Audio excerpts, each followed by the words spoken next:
तो चलो शुरू करते हैं आज के मुद्दे को। तो आज हम लोग कम्युनिकेशन पढ़ने वाले हैं। सबसे पहले पेपर पैटर्न देखो। तो 3 नंबर के 5 क्वेश्चन आएंगे, सारे करने होंगे, दैट इज 15 नंबर यहाँ हो गए। इसके अलावा 7.5 के आएंगे 3 क्वेश्चन, 3 में से करने होंगे आपको कोई भी 2, दैट इज 15 नंबर यहाँ हो गए। और 15 नंबर के आएंगे 5 क्वेश्चन, 5 में से कोई 3 करने होंगे, दैट इज 45। तो 45 आपके यहाँ हो गए। मतलब 2 क्वेश्चन आप यहाँ छोड़ सकते हो, 1 क्वेश्चन यहाँ छोड़ सकते हो, ये सारे कंपलसरी होंगे। ठीक है, अब सुनो, क्वेश्चन देख सकते हो, बड़े प्लेन और सिंपल हैं, कुछ टफ क्वेश्चन आएंगे भी नहीं। बीओ में एक आध तब भी एक आध टफ सा था, बट यहाँ पर टफ क्वेश्चन नहीं आएंगे। तो चलो आज शुरू करते हैं। इसका मैं आपको एक तो 2-3 बातें बता दूं। सबसे पहले एक चीज होती है sort analysis, sort SWOT, sort. Sort के अलावा होता है एक चीज वॉट मॉडल, लिख जा। एक होता है सॉर्ट, एक होता है वॉट्स मॉडल, वॉट मॉडल। इसके अलावा एक चीज और होती है, क्या होती है, क्या होती है, क्या होती है, अरे यार कुछ होता है, समथिंग जस्ट अ सेकंड। हाँ देखो, सेल्फ डेवलपमेंट। ये जो 3 चीजें हैं, ये 3 चीजें नए सिलेबस में नहीं है। अब देखो आपके टीचर ने क्या कराया है, क्या नहीं कराया, कैसे कराया है, कैसे नहीं कराया, उन्होंने सिलेबस देखा नहीं देखा, वो अलग बात थी। बट ये 3 जो टॉपिक्स हैं, ये 3 टॉपिक्स आपके NEP 2020 में नहीं है, तो इस हिसाब से हम करेंगे। इसके अलावा मैं आपको एक प्रेडिक्टेड पेपर भी दूंगा, प्रेडिक्टेड पेपर। तो इसके लिए आप मतलब वो कुछ मत करना, मैं आपको एक प्रेडिक्टेड पेपर बाद में दे दूंगा। पहले लेकिन ढंग से पढ़ना है, तमीज से पढ़ेंगे, उसके बाद एक प्रेडिक्टेड पेपर देखेंगे। चलो, क्या मतलब प्रमोशन नहीं आया, वो अलग बात रही। चलो कोई नहीं, सुनो। तो अब हम लोग कम्युनिकेशन के बारे में बात करते हैं। कम्युनिकेशन का मतलब होता है बातचीत करना। कम्युनिकेशन का लिटरल मीनिंग होता है बातचीत करना। सुनो, कम्युनिकेशन जो आया है वो आया है कम्युनिस्ट से। कम्युनिस्ट का मतलब होता है अपनी बातों को शेयर करना, अपने मन के भावों को शेयर करना। देखो बातचीत मैं भी आपसे कर रहा हूं, आप भी किसी और से करते होगे, आपका वो किसी और से करता होगा। तो इस तरह की जो चीजें होती हैं उसी को कम्युनिकेशन बोल देते हैं। अच्छा, क्यों करते हैं बातचीत? ताकि मेरे को मेंटल सेटिस्फेक्शन मिल सके। बिना बोले तो हमारा दिन ही नहीं कटता। जब तक दिन में 5 घंटे बक ना कर लें तब तक तो हमारा मन ही नहीं भरता। दूसरी बात, दूसरों से रिलेशन बनाने के लिए हम कम्युनिकेशन का यूज करते हैं। ठीक है, उसमें कोई शक की बात नहीं है। अब कम्युनिकेशन का थोड़ा सा टेक्निकल मीनिंग समझते हैं। देखो, बात करना ये तो सिंपल मीनिंग हो गया, बट थोड़ा सा टेक्निकली अगर हम जाएं तो कम्युनिकेशन का मतलब होता है मैं जो बोल रहा हूं आपको वही चीज बिल्कुल सेम सेंस में समझ आए। देखो, सेम बात सेम सेंस में समझ आए, that is known as communication. Same चीज को अगर मैं सेम सेंस में आपको समझा पा रहा हूं और आप उसी चीज को उसी तरह से समझ रहे हो तो वही कम्युनिकेशन होती है। जैसे सुनो, अगर मैंने आपको एक बिल्ली के बारे में बताया है तो आपके मन में एक बिल्ली ही आनी चाहिए, कुत्ता नहीं आना चाहिए। That is known as communication. तो हम बोलते हैं कम्युनिकेशन स्किल अच्छी करो, उसका मतलब यही होता है कि आप इस तरह से बात करो कि सामने वाला वही समझे जो आप समझाना चाह रहे हो। तो communication has been drive from a Latin word communist, जिसका मतलब होता है शेयर करना। ठीक है, कोई दिक्कत नहीं। क्या शेयर करेंगे? फैक्ट, आइडिया, ओपिनियन या किसी भी तरह का कोई भी मैसेज। तो किसी भी तरह कोई भी मैसेज हम शेयर करते हैं तो उसी को मैं कम्युनिकेशन बोल देता हूँ। अच्छा सुनो, ट्रांसमिशन होता है ना मैसेज का? हाँ होता है। इसके अलावा सामने वाला समझता है। ढंग से सुनना, communication is complete only when सामने वाला समझ जाए मेरी बात को सेम चीज और सेम सेंस में। आपने बोला प्लीज मेरे दिल के भाव समझो ना, तो उन्हें भी तो समझना चाहिए। ये इस कम्युनिकेशन का ट्रू सेंस होता है। अगर देखो आप अपनी तरफ से बोलते आ रहे हो, उसने सुना ही नहीं या उसने समझा ही नहीं, तो कम्युनिकेशन बेकार है।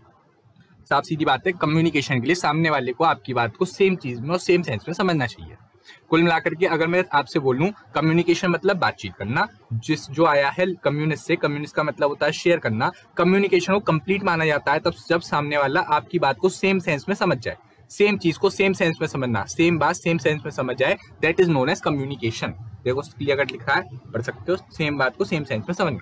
ठीक, communication means not only the written और ओरल मैसेज, बट जो कुछ भी हम किसी बंदे को अपने इमोशन समझाने के लिए बोल सकते हैं, मतलब कर सकते हैं, that is known as communication. कोई भी चीज, जैसे कि अगर मैं आपसे कहूं कि मतलब इशारे में, कुछ लोग इशारे में बात कर डालते हैं, वो भी कम्युनिकेशन के उसमें स्कोप में कवर अप होता है। सुनो, 2 तरह की कम्युनिकेशन होती है ना हमारे पे, और एक होती है वर्बल, एक होती है नॉन वर्बल। एक होती है वर्बल और एक होती है नॉन वर्बल। वर्बल का मतलब होता है शब्दों के थ्रू, और नॉन वर्बल का मतलब होता है बिना शब्दों के। अब देखो शब्द या तो ओरल होंगे या तो शब्द होंगे रिटन। बहुत से लोग क्या करते हैं, वर्बल का मीनिंग निकालते हैं ओरल से।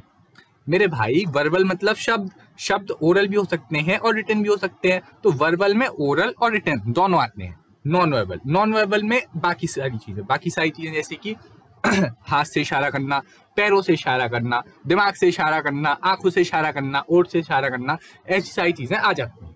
ठीक है, अब सुनो, तो ये हो गया कम्युनिकेशन। अब बिजनेस कम्युनिकेशन देखो, एक होती है दाल, एक होती है तड़के वाली दाल, बस अंतर तो कुछ नहीं है। बट क्या कहेंगे, तड़के वाली दाल वो दाल होती है जिसमें हम तड़का लगा देते हैं। तो बिजनेस कम्युनिकेशन वो कम्युनिकेशन है जो हम बिजनेस में यूज करते हैं। ऐसी कम्युनिकेशन जो कि बिजनेस में यूज होती है, that is known as business communication. Business में यूज होती है मतलब आप किसी भी तरह से किसी भी बिजनेस में अगर आप कुछ बात कर रहे हो, उसी बात को कम्युनिकेशन कहते हैं। सुनना, कम्युनिकेशन बहुत तरह से, बहुत सारे लोगों के साथ तरह तरह से करी जाती है। सुनो, जैसे आप एम्प्लॉय हो तो आपको अपने बॉस के साथ कम्युनिकेशन करनी पड़ेगी, सर छुट्टी दे दो ना। इसके अलावा अगर आप अपनी कंपनी के मैनेजर हो तो आपको अपने कस्टमर के साथ, अपने इन्वेस्टर के साथ, और भी बहुत सारे लोग होते हैं जिनके साथ कम्युनिकेशन करनी पड़ती है।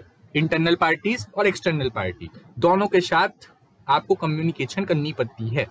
दोनों के साथ आपको कम्युनिकेशन करनी पड़ेगी, चाहे वो इंटरनल पार्टी हो चाहे वो एक्सटर्नल पार्टी हो। मतलब आपके फर्म के अंदर का कोई व्यक्ति हो या फर्म के बाहर का व्यक्ति हो। बाहर का व्यक्ति कौन, जैसे कंज्यूमर हो गया या फिर इन्वेस्टर हो गया, तो वो लोग भी कम्युनिकेशन के स्कोप में आ जाते हैं।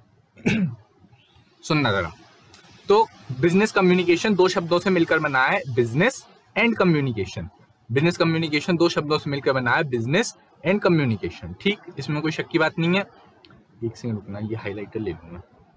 हाँ, तो बिजनेस कम्युनिकेशन दो शब्दों से मिलकर बना है, एक तो बिजनेस और एक हो गया कम्युनिकेशन।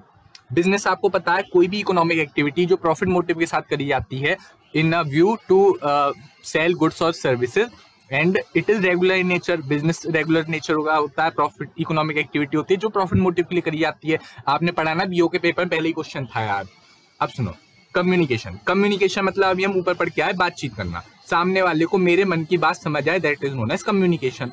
तो ये चीज हो गई। सुनो, तो business communication take place in the business environment. जब आप किसी बिजनेस एनवायरनमेंट में वो करते हो, जब आप किसी बिजनेस एनवायरनमेंट में काम करते हो तो उस जगह पर बिजनेस कम्युनिकेशन हो जाती है। अब सुनो, इन शॉर्ट बिजनेस में यूज होने वाली कम्युनिकेशन को मैं प्यार से बिजनेस कम्युनिकेशन कहता हूँ। बिजनेस में यूज होने वाली कम्युनिकेशन को मैं प्यार से बिजनेस कम्युनिकेशन बोलता हूँ। बात ठीक, ऐसी वाली। अब सुनना, हाँ जस्ट अ सेकेंड। अब देखो, आपसे जो क्वेश्चन पूछा जाएगा वो क्वेश्चन 15 नंबर में आएगा और वो आपसे पूछ के जाएगा, define business communication, right characteristic and it's objective. खत्म काम, हो गए 15 नंबर। चलो सुनो, तो अब बात नहीं कैरेक्टरिस्टिक पर, आखिर वो चीज अंदर से है कैसी, मतलब कम्युनिकेशन का नेचर कैसा है, कम्युनिकेशन है कैसा अंदर से। हम बोलते हैं उसका नेचर ऐसा है, मतलब उसके बारे में खास बात, उसके बारे में थोड़ी बुरी बात, ऐसी सारी चीजें आ जाती हैं।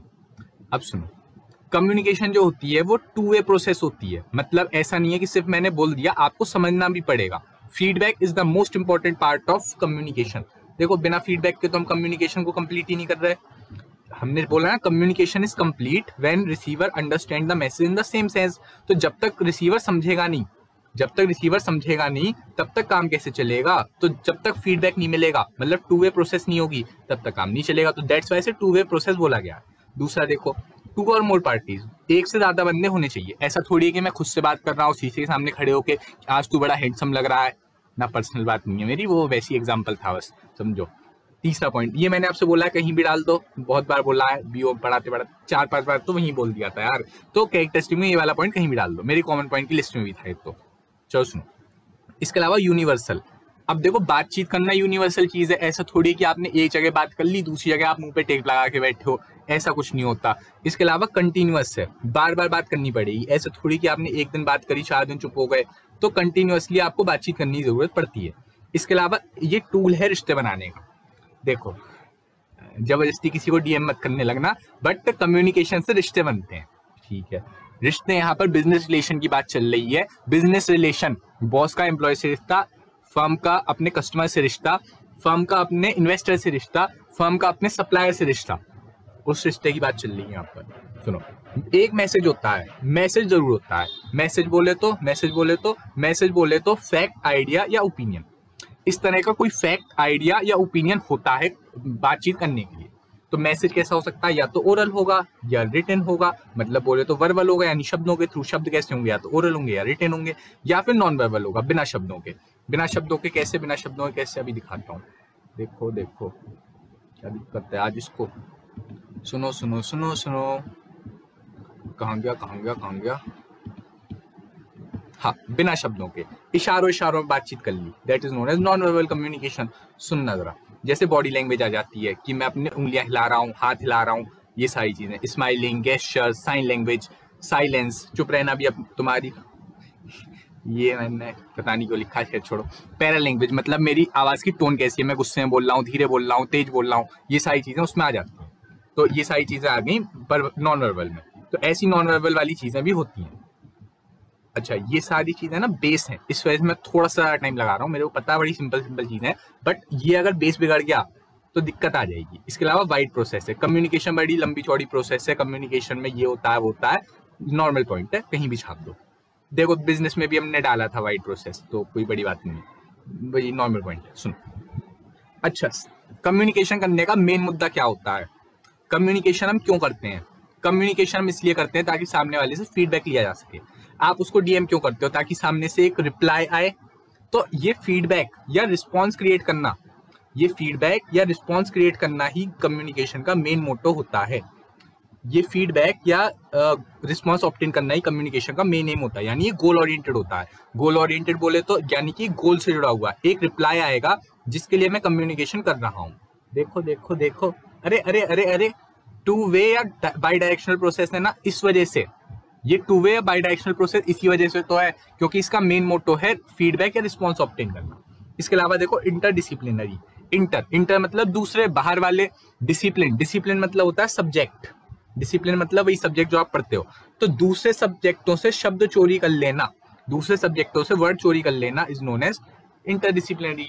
अच्छा सुनो, जब आप बातचीत करते हो तो आप दूसरी भाषाओं के शब्द नहीं चुराते क्या? आप बोलो मैंने कहा दूसरी भाषा का शब्द चुराया। अरे मेरे भाई, आप उससे हर दूसरे तीसरे दिन, जैसे सपोज स्ट्रेटेजी मिलिट्री का वर्ड है, वो आपने चुरा लिया। इसके अलावा देखो बायोलॉजी से हम बहुत सारे शब्द चुराते हैं, जैसे ह्यूमन बीइंग, एक्सेट्रा, बहुत सारी चीजें जो हम बायोलॉजी से चुराते हैं। तो दूसरे शब्दों से चुराना पड़ता है हमें कम्युनिकेशन करने के लिए। ये हो गया जनरल सेंस में। अब सुनो, अपने को रिलेट करना है बिजनेस सेंस में। तो बिजनेस सेंस में ऐसे रिलेट करो कि मेरा जो क्लाइंट है या मेरा जो कंज्यूमर है उसके साथ बातचीत करनी पड़ेगी, ठीक, कंटिन्यूअसली करनी पड़ेगी, ऐसा थोड़ी एक दिन करके छोड़ दिया। या एक बॉस और एम्प्लॉय का रिश्ता समझो, उस बॉस और रिश्ते के एम्प्लॉय में भी 2 लोग होने चाहिए, 2 लोग होंगे तभी बातचीत होगी, कंटिन्यूअसली होती रहेगी। ऐसा थोड़ी एक दिन मैंने रिपोर्ट दे दी दूसरे दिन चुप बैठ गया, ऐसा नहीं होता। कंटिन्यूअस है, यूनिवर्सल है, रिलेशन बनाने में हेल्प करता है। रिलेशन जो बिजनेस रिलेशन की बात चल रही है यहाँ पर, जो रिलेशन है वो बिजनेस रिलेशन है, यहाँ पर वो वाले रिलेशन की बात नहीं चल रही। तो बिजनेस रिलेशन बनाने में हेल्प करता है। इसके अलावा एक मैसेज होता है, मैसेज या तो वर्बल होगा या नॉन वर्बल होगा। वर्बल यानी शब्दों के थ्रू, शब्द कैसे होंगे, या तो ओरल होंगे या तो रिटन होंगे, ठीक है। नॉन वर्बल बोले तो जहां पर शब्द नहीं लगते, ऐसी वाली बात। इसके अलावा देखो एक वाइड प्रोसेस है, लंबी चौड़ी प्रोसेस है, ये वाला पॉइंट आप ऐसे ही देख लेना। इसके अलावा देखो मेन मोटो होता है हमारा फीडबैक या सामने वाले से रिस्पॉन्स ऑब्टेन करना। क्यों? क्योंकि 2 वे प्रोसेस है, एक तरफा बातचीत नहीं चलेगी, आपको सामने वाले से फीडबैक रिस्पॉन्स ऑब्टेन करना पड़ेगा। इसके अलावा दूसरे शब्दों से शब्द चोरी करता है कम्युनिकेशन। बात अब बड़ा ही जनरल क्वेश्चन है, ऑब्जेक्टिव इंपॉर्टेंस या सिग्निफिकेंस ऑफ कम्युनिकेशन, मतलब कम्युनिकेशन का मेन मोटो क्या है, कम्युनिकेशन के ऑब्जेक्टिव्स क्या क्या है, कम्युनिकेशन क्यों करते हैं। कम्युनिकेशन इसलिए करते हैं ताकि राइट इन्फॉर्मेशन दे सके राइट पर्सन को, right information to right person is the main motto of communication. इसके अलावा कम्युनिकेशन क्यों करते हैं? ताकि कोऑर्डिनेशन और कोऑपरेशन बना रहे। पूछो क्यों? क्योंकि अगर आप एम्प्लॉय वगैरह से अच्छी बातचीत रखोगे या फिर आप अपने कस्टमर से अच्छी बातचीत रखोगे तो कोऑपरेशन और कोऑर्डिनेशन अपने आप बना रहेगा। क्यों बना रहेगा? क्योंकि आपके रिश्ते अच्छे होंगे, कम्युनिकेशन रिश्ते अच्छे करता है ना, ऐसी वाली बात है। अच्छा सुनो, अगर टॉप लेवल के बीच में बातचीत अच्छी होगी तो कहीं ना कहीं डिसीजन भी अच्छे बनेंगे। अगर टॉप लेवल के बीच बातचीत अच्छी होगी तो डिसीजन भी अच्छे बनेंगे, डिसीजन अच्छे बनेंगे दैट मीन्स प्लानिंग बढ़िया होगी, तो ऐसी वाली चीज है। अच्छा सुनो, प्लानिंग अच्छी होगी तो पॉलिसी भी ढंग से इंप्लीमेंट हो पाएगी। पूछो क्यों? क्योंकि बातचीत अच्छी है आपके एम्प्लॉयज के साथ, तो एम्प्लॉयज को इन्फ्लुएंस करना काफी आसान रहेगा, एम्प्लॉयज को गाइड मोटिवेट ये सब करना काफी आसान होगा, क्योंकि आपने एम्प्लॉयज के साथ बना के रखी है। इसके अलावा सुनो, आपकी ऑर्गेनाइजेशन प्रॉपरली चलती रहेगी, और इसके अलावा चेंज वेंज से आप आसानी से अडेप्ट कर पाओगे, क्योंकि एम्प्लॉयज आपकी सुनते हैं। ठीक है, इसके अलावा इफेक्टिवनेस एंड एफिशिएंसी अचीव हो जाएगी। ये वाला पॉइंट मैंने आपसे बोला था, कम कॉस्ट कम टाइम में ज्यादा काम, उसको ही बस मैंने शब्दों में लिख रखा है। अच्छा सुनो, बात तो सुनो मेरी। राइट इन्फॉर्मेशन देना, ये कम्युनिकेशन का मेन ऑब्जेक्टिव है। कम्युनिकेशन का मेन ऑब्जेक्टिव है कोऑर्डिनेशन कोऑपरेशन बना के रखना। कम्युनिकेशन का मेन ऑब्जेक्टिव है डिसीजन मेकिंग करना। कम्युनिकेशन का मेन ऑब्जेक्टिव है पॉलिसीज को इम्प्लीमेंट करना। कोऑर्डिनेशन जो कम्युनिकेशन हम करते हैं क्योंकि ताकि स्मूथली हमारी फर्म चल सके। तो कुल मिलाकर कम्युनिकेशन क्यों करते हैं? कम्युनिकेशन इसलिए करते हैं ताकि राइट इन्फॉर्मेशन जा सके सही लोगों के पास, कोऑपरेशन कोऑर्डिनेशन बना रहे, क्योंकि हमारे रिश्ते अच्छे हैं। जब रिश्ते अच्छे होंगे, एक सेकंड अभी पूरी लैंग्वेज बताता हूँ, सुनो एक बात, एक फ्लो में समझते हैं, उसके बाद याद रहेगा आप। देखो, कम्युनिकेशन क्यों करते हैं? ताकि रिश्ते अच्छे हों। रिश्ते अच्छे रहेंगे तो कोऑर्डिनेशन अपने आप आएगा। जब कोऑर्डिनेशन अपने आप आएगा, दैट मीन्स कि आपके डिसीजन अच्छे होंगे। डिसीजन का सीधा सीधा रिश्ता होता है प्लानिंग से, तो मतलब प्लानिंग अच्छी होगी, साफ सीधी बात है। तो जब प्लानिंग अच्छी हो गई, तो प्लानिंग अच्छी होने के बाद हमारी पॉलिसी वगैरह ढंग से इंप्लीमेंट हो पाएगी। जब हमारी पॉलिसी ढंग से इंप्लीमेंट हो पाएगी तो हमारी फर्म प्रॉपरली चलेगी।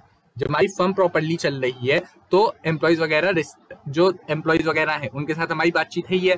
जब एम्प्लॉयज के साथ बातचीत है तो वो आसानी से चेंज कर पाएंगे। उनको मोटिवेट करना, उनको इन्फ्लुएंस करना, उनसे काम करवाना काफी आसान रहेगा। एम्प्लॉयज को कंट्रोल करना एंड डायरेक्ट करना काफी ईजी रहेगा। इसके अलावा इफेक्टिवनेस और एफिशिएंसी बनी रहेगी, मतलब कम कॉस्ट कम टाइम में ज्यादा काम होता रहेगा।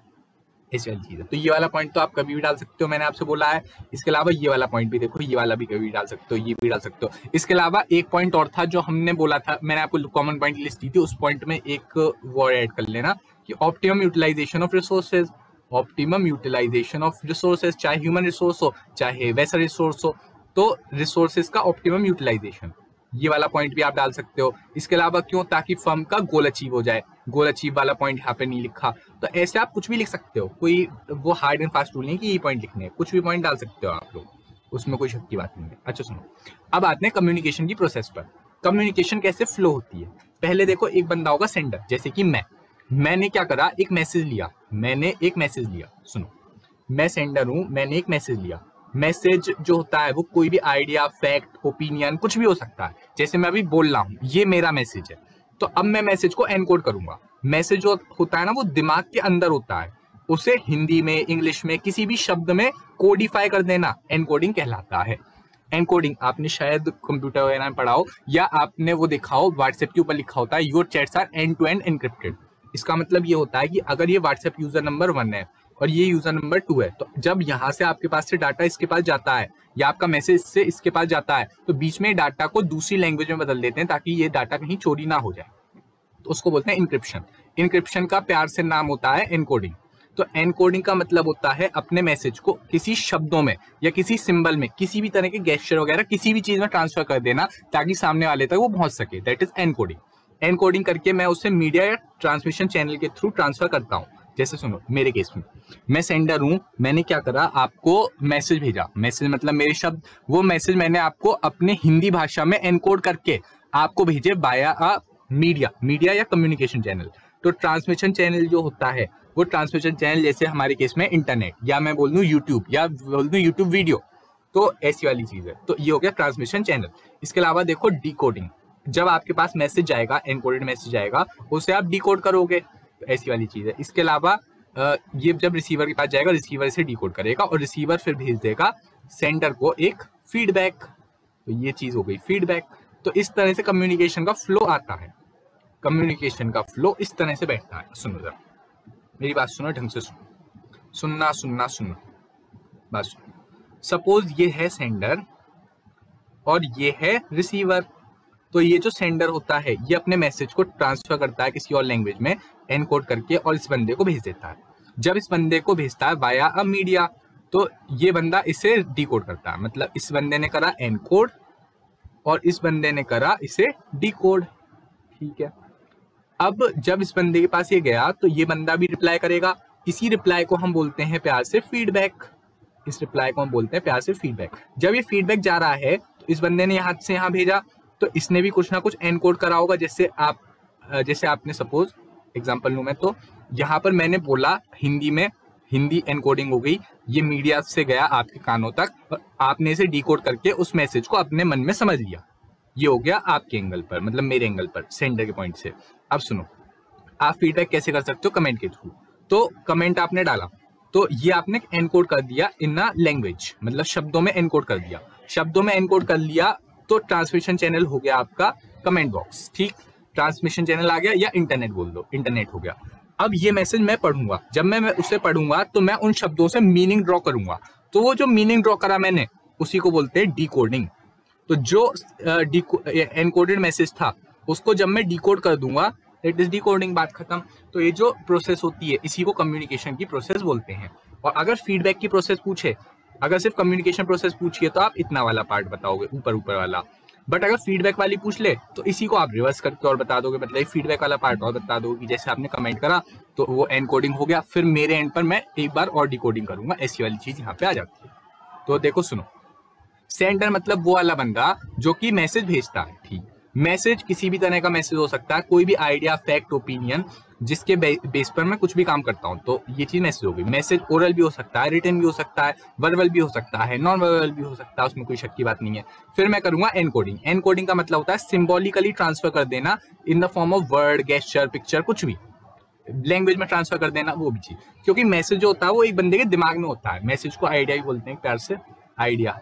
आपके मन में क्या आइडिया, मेरे को क्या पता, जब तक आप हिंदी में उसे ट्रांसलेट ना करो या इंग्लिश में उसे ना बताओ, तब तक मैं कैसे समझ लूंगा, या लिख के ना बताओ। तो ऐसी वाली चीज है। मीडिया का मतलब होता है कोई भी ऐसा ट्रांसमिशन चैनल जो एनकोडेड मैसेज को एनकोड करके भेजने के लिए यानी ट्रांसफर करने के लिए जो मीडिया यूज होता है उसको मीडिया बोला गया।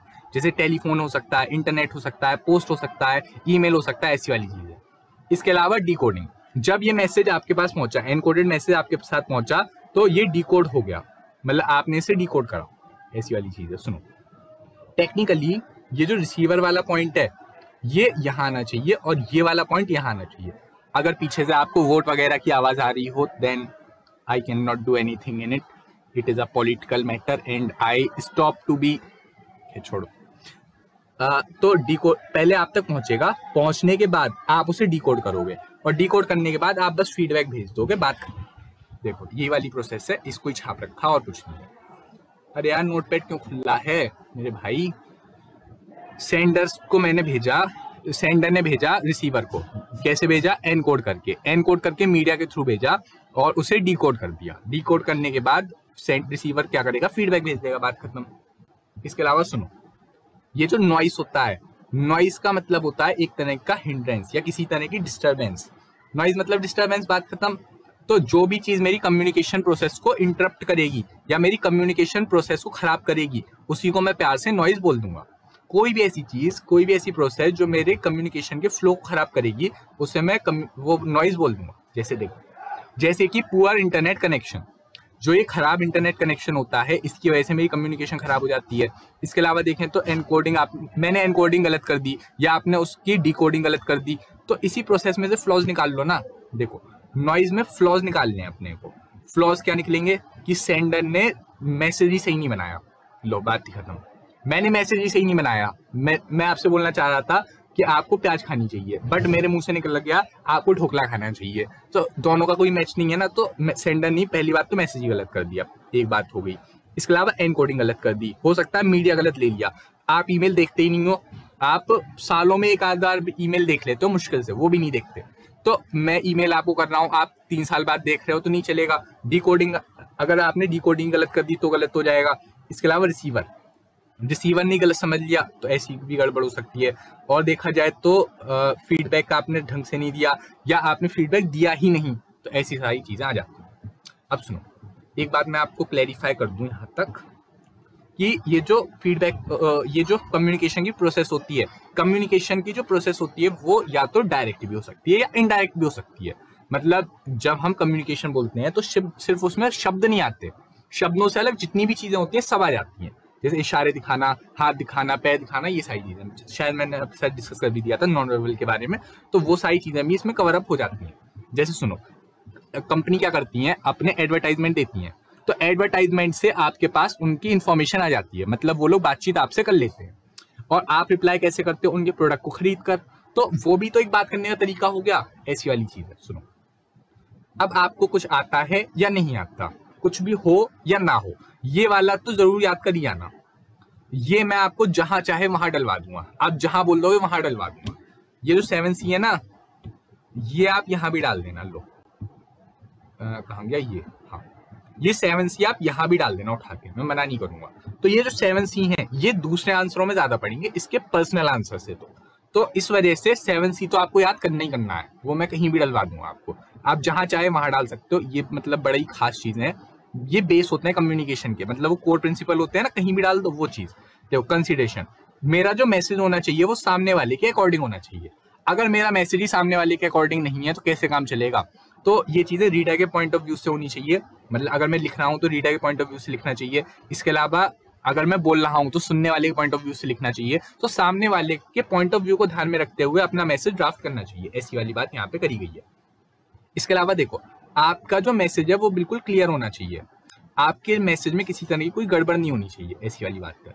आपका मैसेज क्लियर होना चाहिए, किसी तरह की कोई गड़बड़ ना हो, आपके लैंग्वेज में कोई गड़बड़ ना हो, नाउन प्रोनाउन गलत ना हो जाए, आप बोलना कुछ चाह रहे हो सामने वाला कुछ और समझ रहा है, इस तरह की कोई गड़बड़ नहीं होनी चाहिए।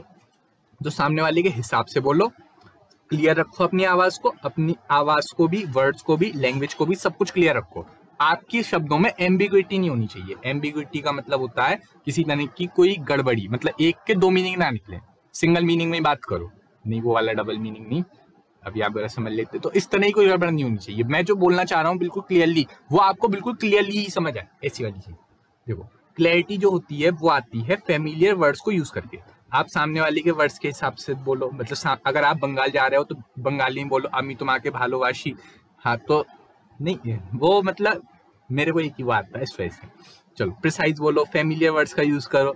इसके अलावा इफेक्टिव सेंटेंस का यूज करो, ऐसा नहीं है कि आप कुछ भी बोले जा रहे हो। इसके अलावा यूनिटी आनी चाहिए आपके शब्दों में, आप एक शब्द में तो कुछ और बोल रहे हो, एक फ्रेज में कुछ और बोल रहे हो, ऐसा नहीं होना चाहिए।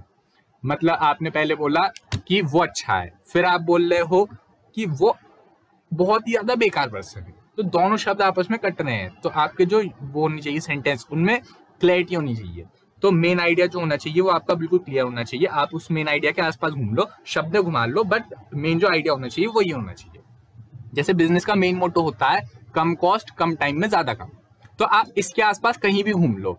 अगर आपने इन तीनों में से किसी को भी छेड़ दिया तो गए, चल छोड़ो। कंप्लीटनेस का मतलब होता है कि आपका मैसेज कंप्लीट होना चाहिए। अब कंप्लीट का मतलब ऐसा नहीं है कि पूरी राम कहानी सुना दो, वैसे तो टू द पॉइंट रखना है आपने वो, क्योंकि देखो टू द पॉइंट का भी वो होता है कंसाइज।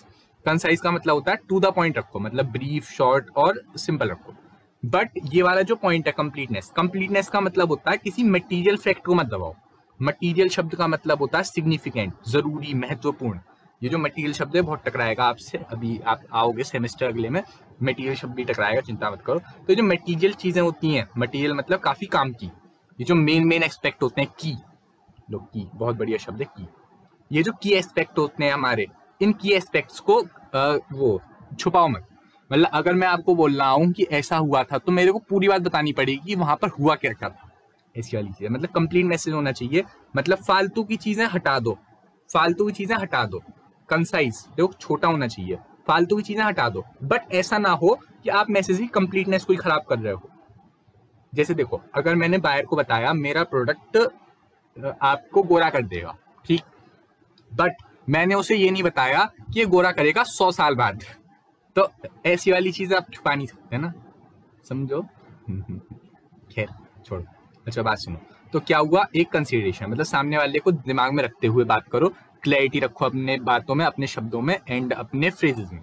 इसके अलावा कंप्लीटनेस रखो, कंसाइज रखो, अपनी बात को शॉर्ट रखो, फालतू की चीजें काट दो, मैं मना नहीं कर रहा, बट मटेरियल चीज मत काट लेना, ऐसा ना हो कि आप इंपॉर्टेंट बात बता ही नहीं रहे हो, ठीक है। आगे देखो करेक्टनेस का मतलब होता है आपकी बात बिल्कुल करेक्ट होनी चाहिए, लॉजिकली एंड ग्रामेटिकली करेक्ट होनी चाहिए बात। अब देखो कंक्रीट का मतलब होता है सॉलिड, कंक्रीट होता है सीमेंट, तो सीमेंट की तरह आपकी बात सॉलिड होनी चाहिए, उसकी कोई काट नहीं होनी चाहिए। इसके अलावा स्पेसिफिक, डिपेंडेंट ऑन लॉजिक, ऐसी वाली बात होनी चाहिए। ऐसा ना हो कि आप बोल रहे हो कि मैं तो जादू से वो लाऊंगा खजाना, या फिर मैं तैर करके 4 समुंदर पार कर दूंगा। तो ऐसी वाली चीज मत करना। आगे देखो कोर्टेसी। कोर्टेसी का मतलब होता है आपकी बात में पोलाइटनेस होनी चाहिए। आप ऐसा नहीं है कि गाली वाली पकड़ अपने क्लाइंट को, तो ऐसे वाले काम मत करना क्योंकि आप इनफॉर्मल नहीं हो। देखो इनफॉर्मल वाली बात हम कर ही नहीं रहे, हम यहाँ पे जितनी बात कर रहे हैं वो सब फॉर्मल के हिसाब से कर रहे हैं, बड़ी बड़ी ऑर्गेनाइजेशन के हिसाब से कर रहे हैं। ध्यान रखना, जितनी भी आप बातें कर रहे हो यहाँ पर वो बड़ी बड़ी ऑर्गेनाइजेशन के हिसाब से रख रहे हो। तो पोलाइट या हम्बल बात होनी चाहिए। इसके अलावा रूड वूड नहीं होना आपको। ऐसा नहीं है कि सामने वाले पे चिल्ला रहे हो, इंसल्ट नहीं करनी सामने वाले की। पता चले कस्टमर आया अपनी प्रॉब्लम लेके, आपने उसकी बेइज्जती कर दी तो आएगा ही नहीं अगली बार से। इसके अलावा प्रॉपर डेकोरम बना के रखो, रूल रेगुलेशन बना के रखो अपनी ऑर्गेनाइजेशन में। तो पोलाइट रहो, एम्प्लॉइज के साथ भी, फर्म के साथ भी, जो भी है आपके साथ सबके साथ पोलाइट रहो। डिस्क्रिमिनेशन मत करो उनके साथ। आपने डिस्क्रिमिनेशन करा तो गए। चलो, तो कुल मिला के शास्त्री ऐसे होते हैं कि अच्छा। इसके अलावा एक और होता है, अब ये बड़े कंफ्यूजिंग है, मतलब कुछ बोलते हैं ये है, कुछ बोलते हैं वो है। मैं बता ही दे रहा हूँ आपको। आठवां होता है कोहेरेंट।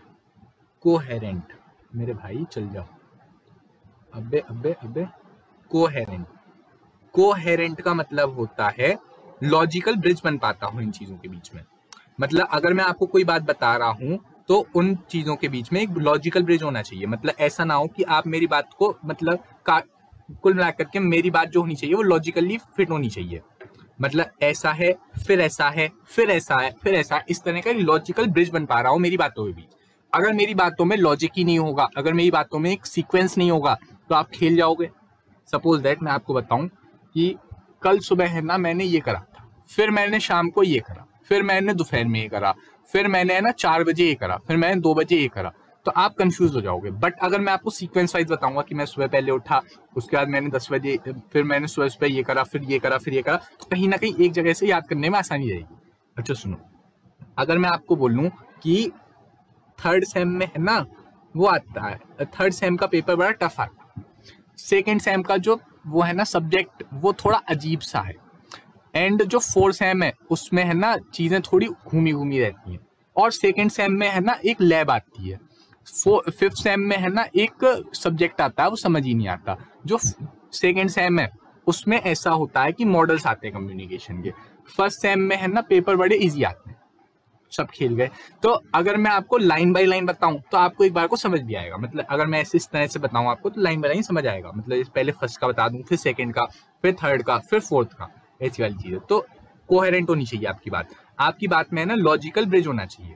ठीक है, चलो अब ये देखना कौन से लिखने हैं आपको। मैं सारे बता दिए। ये मैं क्या कर सकता हूँ इसमें, मतलब क्या कहें यार, इनके वही क्लियर नहीं है अभी तक। सुनो, अब आता है मॉडल्स ऑफ कम्युनिकेशन। देखो ये क्वेश्चन भी इम्पोर्टेंट है। हाँ इम्पोर्टेंट क्वेश्चन है। मॉडल्स ऑफ कम्युनिकेशन ये बिना रट्टे आप लिख नहीं सकते। ये भी मैं बता दे रहा हूँ, बिना रट्टे आप लिख ही नहीं सकते। और बताओ, तो ये तो आपको रट के जाना ही पड़ेगा। देखो अभी बताता हूँ। पहले सुनो, कम्युनिकेशन मॉडल। मॉडल का मतलब क्या होता है? मॉडल का मतलब ऐसा होता है कि बहुत सालों से मैं ये काम करता आया था, अब इस काम को करने का मेरा तरीका डिफाइन हो गया तो मैंने उसको मॉडल बना दिया। तो सिंप्लीफाइड रिप्रेजेंटेशन होते हैं किसी एक प्रोसेस के, कोई प्रोसेस या सिस्टम जो सालों से चलता आ रहा है, जो ऑर्गेनाइजेशन एडॉप्ट कर लेती है, इसको बोलते हैं ऑर्गेनाइजेशन स्ट्रक्चर। जैसे देखो ये एक स्ट्रक्चर था अपने आप में, ये एक स्ट्रक्चर था, तो ये सालों से चलता आ रहा है ऑर्गेनाइजेशन में और ऑर्गेनाइजेशन इससे मतलब फॉलो कर रही है। तो ऐसी वाली चीज है। हर ऑर्गेनाइजेशन का स्ट्रक्चर हो सकता है अलग हो, तो वो जो स्ट्रक्चर या फ्रेमवर्क होता है जिसमें कम्युनिकेशन होती है उसी को हम प्यार से बोलते हैं मॉडल ऑफ कम्युनिकेशन। तो ये एक फ्लो होते हैं जिसमें सारा वो होता है, मतलब कम्युनिकेशन फ्लो होती है। आपने वो पढ़ा था ना प्लांट लेआउट। लेआउट मतलब उस फर्म के अंदर का फ्रेमवर्क, ढांचा। तो कम्युनिकेशन का ढांचा कैसा होगा, कम्युनिकेशन का मॉडल कैसा होगा उस फर्म के अंदर का, ये चीज काफी डिपेंडेंट होती है एरिया टू एरिया। तो कई सारे मॉडल हमें दे रखे हैं ताकि हम उनमें से एक बेस्ट मॉडल चूज करके अपनी ऑर्गेनाइजेशन में लगा सकें। देखो जैसे जैसे ऑर्गेनाइजेशन का साइज वाइज नेचर वगैरह बदलता रहेगा तो कहीं ना कहीं मॉडल्स अपने आप में बदलते रहेंगे। हमें कुछ मॉडल्स पढ़ाए जा रहे हैं ताकि हम अपने हिसाब से उन्हें यूज कर सकें। पहले आता है एरिस्टोटल का मॉडल। तो इस पर से सेपरेट क्वेश्चन भी आ सकता है 3 नंबर का। मुश्किल है बट आ रखा है एक बार जरा, तो पढ़ के जाने में कोई दिक्कत नहीं है। बट इस मतलब क्वेश्चन आएगा 15 नंबर का, बड़ा सही क्वेश्चन आने के चांसेस है। मॉडल ऑफ कम्युनिकेशन पहले सुनो। तो ये जो है ओल्डेस्ट मॉडल है, ये ओल्डेस्ट मॉडल है एरिस्टोटल का। इसके अलावा सुनो, इसमें क्या है, 3 चीजों पर फोकस करा गया है। एक तो एथोस, पैथोस एंड लोगोस। तो ईथोस मतलब होता है उसका पब्लिक का ट्रस्ट लेना। इसके अलावा पैथोस मतलब अपने आप में वही होता है इमोशन को कंट्रोल करके खेलना। इसके अलावा लोगोस, लॉजिक को फॉलो करना ताकि सामने वाला आपकी बात में फंस जाए। तो बिल्कुल सिंपल मॉडल है जैसे हमने पहले देखा था। पहले एक स्पीकर होगा, स्पीच होगी, ऑडियंस होगी और उसका इफेक्ट आ जाएगा बात करना। सुनो, ये जो स्पीकर है, स्पीकर वही बंदा है जो सामान भेजता है। स्पीच मतलब होता है मैसेज, जो हमने यहाँ पढ़ा था ना, ये वाला मैसेज कौन गया मैसेज, ये वाला, यही मैसेज की बात चल रही है। उसको बस वहां पे नाम बदल दिया है। अब आप बोल लो कि मैं यहाँ पर वो लिख दूं क्या, मैं स्पीच की जाए मैसेज लिख दूं क्या? बिल्कुल भी नहीं। जो लिखा है वही याद करना पड़ेगा। तभी मैं बोल रहा हूँ रट के जाना पड़ेगा, बिना रटे लिख ही नहीं सकते। लिख के आओगे काट देगा वो, नहीं काटेगा क्या, नंबर काट देगा। इसके अलावा देखो ऑडियंस मतलब होता है रिसीवर को ऑडियंस बोलेंगे क्या? हाँ, रिसीवर को ऑडियंस बोलेंगे। तो मैसेज किसके अकॉर्डिंग ड्राफ्ट करोगे? रिसीवर के अकॉर्डिंग, मतलब ऑडियंस के अकॉर्डिंग या स्पीकर के अकॉर्डिंग? ऑब्वियस सी बात है। कंसिडरेशन वाला पॉइंट बोलता है कि सामने वाले के अकॉर्डिंग मैसेज ड्राफ्ट करो। ये वाला पॉइंट बोलता है कि सामने वाले के हिसाब से मैसेज ड्राफ्ट करो। तो सामने वाला है ऑडियंस, तो हम ऑडियंस के अकॉर्डिंग मैसेज ड्राफ्ट कर देंगे, बात खत्म। एक सेकेंड रुकना, हाँ जस्ट अ सेकेंड। हाँ, तो ये वाला जो पॉइंट है कंसिडरेशन वाला, ये बोलता है सामने वाले के अकॉर्डिंग मैसेज ड्राफ्ट करो। तो सामने वाला है मेरा ऑडियंस, तो मैं ऑडियंस के अकॉर्डिंग मैसेज को ड्राफ्ट कर दूंगा, बात। चलो अब सुनना, ऑडियंस आ गई। ऑडियंस के बाद आता है इफेक्ट बोले तो फीडबैक, बात खत्म। जो फीडबैक होता है, सामने वाला जो रिस्पॉन्स करता है उससे फीडबैक बोल देंगे। तो ये हो गया एरिस्टोटल का मॉडल, बात खत्म। तो यही एलिमेंट्री मॉडल कहलाता है, सबसे पुराना मॉडल है, सबसे खास मॉडल है। और जो पर्सन एड्रेस्ड है, द पर्सन एड्रेस बोले तो अपना ऑडियंस, तो ऑडियंस के अकॉर्डिंग मैसेज को फ्रेम करना। आप ऑडियंस के अकॉर्डिंग करेंगे यार, साफ सीधी सी बात है, उसमें कोई शक की बात नहीं है। एक बार नजर मान लेना, कुछ वो नहीं है। 4 मॉडल आपको याद करके जाने हैं, 4 या ज्यादा से ज्यादा 5, 4 या 5 मॉडल में आपका काम हो जाएगा। 4 बहुत है, वहां पे क्वेश्चन आता है 4 मॉडल बताओ कम्युनिकेशन के 15 नंबर में। तो ये एक मॉडल हो गया। इसके अलावा लास्ट वेल का मॉडल, इसने क्या करा, 5 क्वेश्चन में डाल दिया, 5 क्वेश्चन में अपने मॉडल को खत्म कर दिया। देखो 5 क्वेश्चन क्या है, एक तो हु क्रिएटेड द मैसेज, तो वो हो गया कम्युनिकेटर, मतलब जो सेंडर को इसने कम्युनिकेटर बोल दिया, बात खत्म। सेंडर को इसने कम्युनिकेटर बोला, बात खत्म। सेंडर को कम्युनिकेटर बोला है, अब आप बदल नहीं सकते इस चीज को। लास्ट वेल ने कम्युनिकेटर बोला है तो बोला है, बात खत्म, रटना पड़ेगा और कोई ऑप्शन नहीं है। दूसरा देखो, है रटवा रहे हो, क्या कर सकते हैं। दूसरा देखो, व्हाट डिड ही से, मतलब उसने क्या कहा, मैसेज कहा। मैसेज कहने के बाद कैसे भेजा, मीडिया से भेजा कैसे, मीडिया से। चैनल कौन सा यूज करा, मीडिया यूज करा, बात खत्म। कम्युनिकेशन चैनल में मीडिया यूज कर लिया। इसके अलावा देखो रिसीवर, किसको भेजा, रिसीवर को भेजा, या ऑडियंस को लिख सकते हो, कोई दिक्कत नहीं है। इसके अलावा देखो what effect had on the receiver, तो इफेक्ट बोले तो फीडबैक, बात खत्म हो गया। अब आता है हमारा शेनॉन वियवर का मॉडल। ये मॉडल बड़ा सिंपल है, ये वही मॉडल है जो हम अभी तक पढ़ते आए हैं। सेंडर को भेजो, सेंडर से एनकोड होगा, एनकोड होने के बाद चैनल तक जाएगा, डीकोड होगा और रिसीवर पे आएगा, बात खत्म। मतलब ये जो मॉडल था अपना, देखो बेसिक मॉडल तो यही रहेगा, इस मॉडल को तो कोई छेड़ नहीं सकता। अब इन्होंने क्या करा, बड़े ही समझदारी दिखाते दिखाते किसी ने कुछ काट दिया, ये सबसे बेस्ट मॉडल है, ये बेसिक मॉडल रहेगा ही रहेगा, ये लोग कुछ कर नहीं सकते। तो इन्होंने क्या करा, शब्द बदल डाले, बस अपने नाम के शब्द बदल डाले, बाकी इनके मॉडल सेम ही है। इन्होंने कहा बनाएंगे तो हम दाल ही, बट हम अलग अलग तरह का तड़का लगाएंगे, किसी ने कुछ डाल दिया, किसी ने कुछ डाल दिया, ऐसी वाली बात। अच्छा सुनो, अब आता है बेल्लोस मॉडल।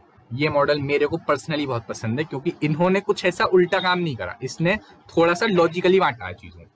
देखो सुनो, इसे हम प्यार से SMCR मॉडल भी बोलते हैं। क्यों बोलते हैं, क्योंकि इसमें एक होता है सोर्स के बाद आता है मैसेज के बाद आता है चैनल, फिर आता है रिसीवर, बात।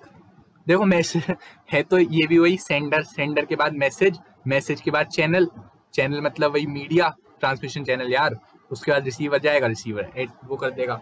बट यहाँ पर कुछ चीजें और है, जैसे देखो कम्युनिकेशन की, तो सोर्स यानी सेंडर के कम्युनिकेशन स्किल, एटीट्यूड, नॉलेज उस पर्सन की, मतलब जैसे मैं बोल रहा हूँ, मेरी कम्युनिकेशन स्किल, मेरे एटीट्यूड, मेरी नॉलेज, मेरे सोशल साइंस या मेरी जो कल्चर वगैरह है, उसका फर्क पड़ेगा मेरे बोलने पर।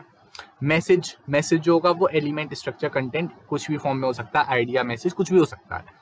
इसके अलावा अगर मैं देखूँ तो ये क्या बोलते हैं, हाँ चैनल कैसा हो सकता है, कोई भी सेंस जैसे आप सुन रहे हो ये भी चैनल हो सकता है, इंटरनेट वगैरह ये सारी चीजें चैनल में आ जाते हैं। बट सुनना, ढंग से सुनना, जब मैंने आपको चैनल की जनरल डिफाइन बताई थी तो वहां मैंने आपसे बोला था कि कोई भी चीज जैसे इंटरनेट वगैरह बाकी सारी चीजें सब आ जाती हैं। बट यहाँ पर इसने डिफाइन कर दिया ये सब, मतलब ये 5 सेंस ही, मतलब आंख, नाक, कान, मुंह, ये सारी बातें इन्होंने डिफाइन करी है। तो हम ये लिख के आएंगे, इससे अलग कुछ नहीं लिखेंगे। बात करें रिसीवर, तो रिसीवर के भी सेम चीजों पर डिपेंड करता है कि वो क्या समझेगा। यहाँ पर डिपेंड करता है मैं क्या बोलूंगा, यहाँ पर वो डिपेंड करता है कि वो क्या समझेगा।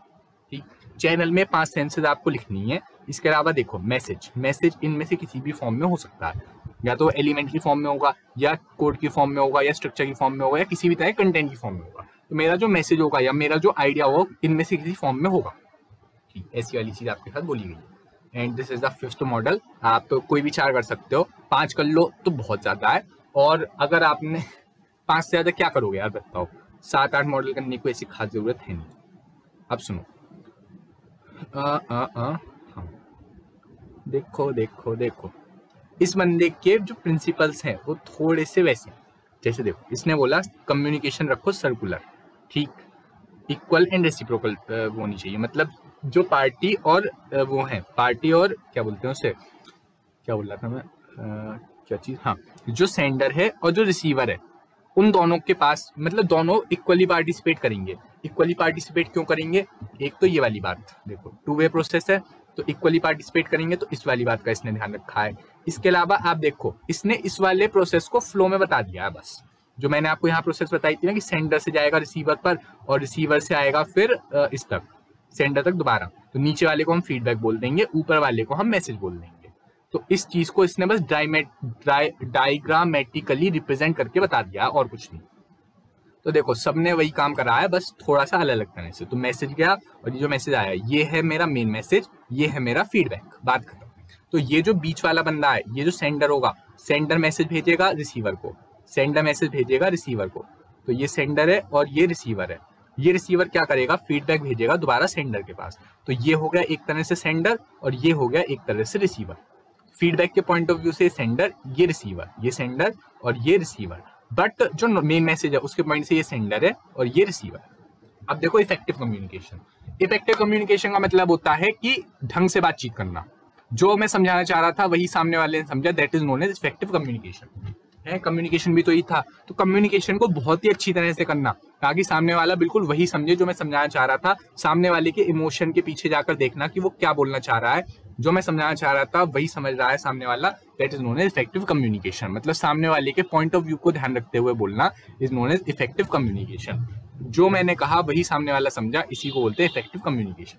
ठीक, अब सुनो, कम्युनिकेशन के जो बैरियर्स होते हैं, बैरियर बोले तो दिक्कतें, बाधाएं, तो इफेक्टिव कम्युनिकेशन में बहुत सारे बैरियर्स होते हैं। बैरियर्स भी हम पढ़ने वाले हैं, बैरियर्स पर से 15 नंबर क्वेश्चन बनता है अच्छा खासा, सुनना रहा।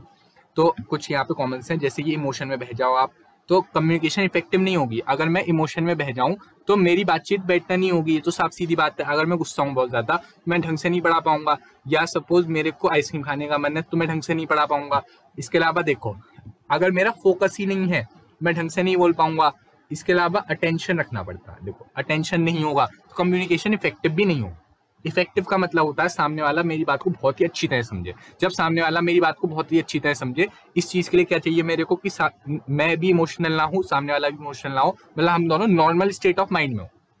इसके अलावा हमारा अटेंशन हो एक दूसरे की बात पर। ठीक, इसके अलावा बॉडी लैंग्वेज को थोड़ा सा ध्यान रखना होता है, क्योंकि body language is the most important part of any kind of communication. अगर आप एक कम्युनिकेशन में बॉडी लैंग्वेज को मेंटेन नहीं कर पा रहे हो तो कम्युनिकेशन अपने आप बेकार होगी। सुनना, एक बंदा आपसे बोल रहा है हाँ मैं चलूंगा और वो ना कर रहा है गर्दन हिला के, क्या समझोगे? तो उसके मन में कुछ खोट है ना, आखिरी वक्त पे धोखा देगा ना, ऐसी वाली बात है। कॉफी शॉप पे ले जाने की मत पूछना यार, है छोड़ो। प्रिंसिपल या essentials of effective communication. Effective communication के प्रिंसिपल्स क्या क्या है, मतलब इफेक्टिव कम्युनिकेशन के लिए क्या क्या चाहिए। सबसे पहले तो क्लैरिटी होनी चाहिए मैसेज में। ये जो 7 सी है ना, डाल दो, छाप डालो, सामने वाले की मन की बात को ध्यान रखते हुए, बस सामने वाले के मन को ध्यान में रखते हुए मैसेज ड्राफ्ट करो। इससे क्या होगा, कम्युनिकेशन अच्छी होगी। क्लैरिटी रखो अपनी बात में तो कम्युनिकेशन अपने आप अच्छी होगी। इसके अलावा कंप्लीट रखो अपनी बात को तो कम्युनिकेशन अपने आप अच्छी होगी। इसके अलावा अपनी बात को टू द पॉइंट रखो तो कम्युनिकेशन अच्छी होगी। अपनी बात को करेक्ट रखो तो कम्युनिकेशन अच्छी होगी। इसके अलावा अपनी बात को कॉन्क्रीट रखो मतलब सॉलिड रखो तो कम्युनिकेशन अपने आप अच्छी होगी। इसके अलावा अपनी बात को पोलाइट रखो तो कम्युनिकेशन अपने आप अच्छी होगी। इफेक्टिव कम्युनिकेशन का मतलब है कम्युनिकेशन अच्छी हो, तो अच्छी होगी 7C से। इसके अलावा फालतू की बात मत करो, कम्युनिकेशन अच्छी हो जाएगी। कंसिस्टेंसी रखो तो बात अच्छी हो जाएगी, वही 7C वाला पॉइंट है। इसके अलावा फीडबैक कर दो, अच्छा सा फीडबैक दे दो, रिप्लाई रिस्पॉन्स बढ़िया करो तो कम्युनिकेशन अच्छी होगी। जब सामने वाला समझेगा तो कम्युनिकेशन अच्छी होगी। इसके अलावा मीडियम, ये देखो किस मीडियम से भेजना चाहिए तो कम्युनिकेशन अपने आप अच्छी होगी। अगर आपने मीडियम ही गलत चूज कर लिया तो कम्युनिकेशन बेकार हो जाएगी। जैसे आपको करना चाहिए था टेलीफोन बट आपने कर दिया ईमेल, अब वो बंदा 4 साल बाद ईमेल देख रहा है तो नहीं चलेगा। इसके अलावा आप अपनी टोन या कंटेंट को अच्छा रखोगे, वही कोर्टेसी वाली बात चल रही है। तो अगर आप कोर्टेसी बढ़िया रखोगे, टोन कंटेंट पोलाइट रखोगे तो सामने वाले को सुनेगा। बट अगर आप कस्टमर आया आपने रूडली बोल दिया, उसकी बेइज्जती कर दी, वो जिंदगी में नहीं आएगा। ठीक, ऐसी वाली बात है। इसके अलावा टाइमिंग वगैरह का ध्यान रखना। आप रात को 2 बजे एम्प्लॉय को कॉल करके बोल रहे हो कि तूने बहुत अच्छा काम करा, वो 2 गाली देके कॉल काट देगा। इसके अलावा देखो सपोर्ट विद एक्शन, तो एक्शन यानी कि ये जो नॉन वर्बल शब्द होते हैं मतलब जैसे हाथ दिखाना मतलब इन द सेंस की गेस्चर्स का यूज करना, मूवमेंट करना, ऐसी सारी चीजें आ जाती हैं। इसके अलावा देखो लिसनिंग बढ़िया करोगे, सामने वाले के पॉइंट को सुनने की कोशिश करोगे तो कम्युनिकेशन अपने आप अच्छी होगी। इसके अलावा ट्रस्ट एंड कॉन्फिडेंस बना के रखोगे तो कम्युनिकेशन अपने आप अच्छी होगी। तो हमने पढ़ा इफेक्टिव कम्युनिकेशन का मतलब होता है सामने वाले के मन को समझ लेना, सामने वाले के पॉइंट पे जाकर उसकी बात को समझना, इस तरह समझना कि सामने वाला वही समझे जो हम समझाना चाह रहे थे। इसी को बोलते हैं इफेक्टिव कम्युनिकेशन। मतलब कम्युनिकेशन को और ही अच्छी तरह से करना is known as effective communication. इसके पीछे के वो होते हैं मतलब कम्युनिकेशन कब कब अच्छी होगी, जब इस 7C होंगे मतलब कंसिडरेशन अच्छी रखोगे, कंसाइज रखोगे, टू द पॉइंट रखोगे, अपनी बात को फैलाओगे नहीं, इसके अलावा सही से बात करोगे, कुछ फालतू नहीं बोलोगे, फीडबैक ढंग से करोगे, रिसीवर की बात को समझोगे, ये देखोगे कि कैसे भेजना है, ईमेल करना है, मैसेज करना है, टोन वगैरह सही रखोगे, टाइमिंग वगैरह सही रखोगे, ट्रस्ट वगैरह बना के रखोगे तो कम्युनिकेशन अपने आप अच्छी होगी। इसके अलावा भी और कोई पॉइंट याद आ रहा है वो भी लिख लो। तो ये वाली चीज है। चलो तो ये वाला भी क्वेश्चन थोड़ा सा खास था, देखना क्या मतलब सारी क्वेश्चन खास होते हैं, खराब तो कुछ होता ही नहीं है। खैर छोड़ो। अच्छा कहाँ तक कर लिया हमने, यहाँ तक कर लिया। अभी तक हमने क्या क्या पढ़ा, दोबारा रिपीट कर दे रहा हूँ एक बार। कम्युनिकेशन मतलब बातचीत करना, बिजनेस कम्युनिकेशन का मतलब होता है बिजनेस में होने वाली बातचीत। इसके अलावा फिर हमने पढ़े कैरेक्टरिस्टिक, वो चीज है क्या अंदर से, तो 2 वे प्रोसेस होनी चाहिए, कंटिन्यूअस होना चाहिए, यूनिवर्सल होना चाहिए, रिलेशन वगैरह बनाने में हेल्प करता है। कम्युनिकेशन क्यों चाहिए, ताकि राइट इन्फॉर्मेशन मिल सके राइट पर्सन को, कोऑर्डिनेशन कोऑपरेशन बना रहे, एम्प्लॉइज और फर्म के बीच का रिश्ता अच्छा रहे, फर्म और उसके बीच का, ऑर्गेनाइजेशन और कस्टमर के बीच का रिश्ता अच्छा रहे, कम कॉस्ट कम टाइम में ज्यादा काम हो सके, ऑर्गेनाइजेशन स्मूथली चल सके। इसके अलावा एम्प्लॉइज को इन्फ्लुएंस करना आसान हो जाता है, ये वाली चीज। इसके अलावा कम्युनिकेशन का फ्लो, तो सेंडर ने मैसेज भेजा एनकोड करके और रिसीवर ने डिकोड कर लिया, ऐसी वाली चीज है। इसके अलावा देखोगे तो वही कुछ मॉडल्स थे। मॉडल का मतलब होता है स्ट्रक्चर, कि किस तरह से मेरी ऑर्गेनाइजेशन में काम चल रहा है, मेरे ऑर्गेनाइजेशन में किस तरह से कम्युनिकेशन होती आई है और हो सकती है, जो जिससे मैं कम्युनिकेशन को बेटर तरीके से कर पाऊँ, मैसेज कम लीक हो और ये जो फालतू की अफवाहें फैलती हैं वो ना फैलें। जैसे वो लगा दो, स्केलर चेन का प्रिंसिपल लगा दो कि ए को अगर डी तक जाना है तो बीच वाले सारे लोगों से होता हुआ जाना पड़ेगा। या फिर आप सर्कुलर निकाल लो, जैसे सीबीएसई के सर्कुलर आते हैं ना, तो सर्कुलर जब तक नहीं आए तब तक आप बात मत मानना, ऐसी वाली चीज। कंपनी के सर्कुलर निकाल दो, ईमेल कर दो, जैसा भी आप सूट करता है वैसे कर लो।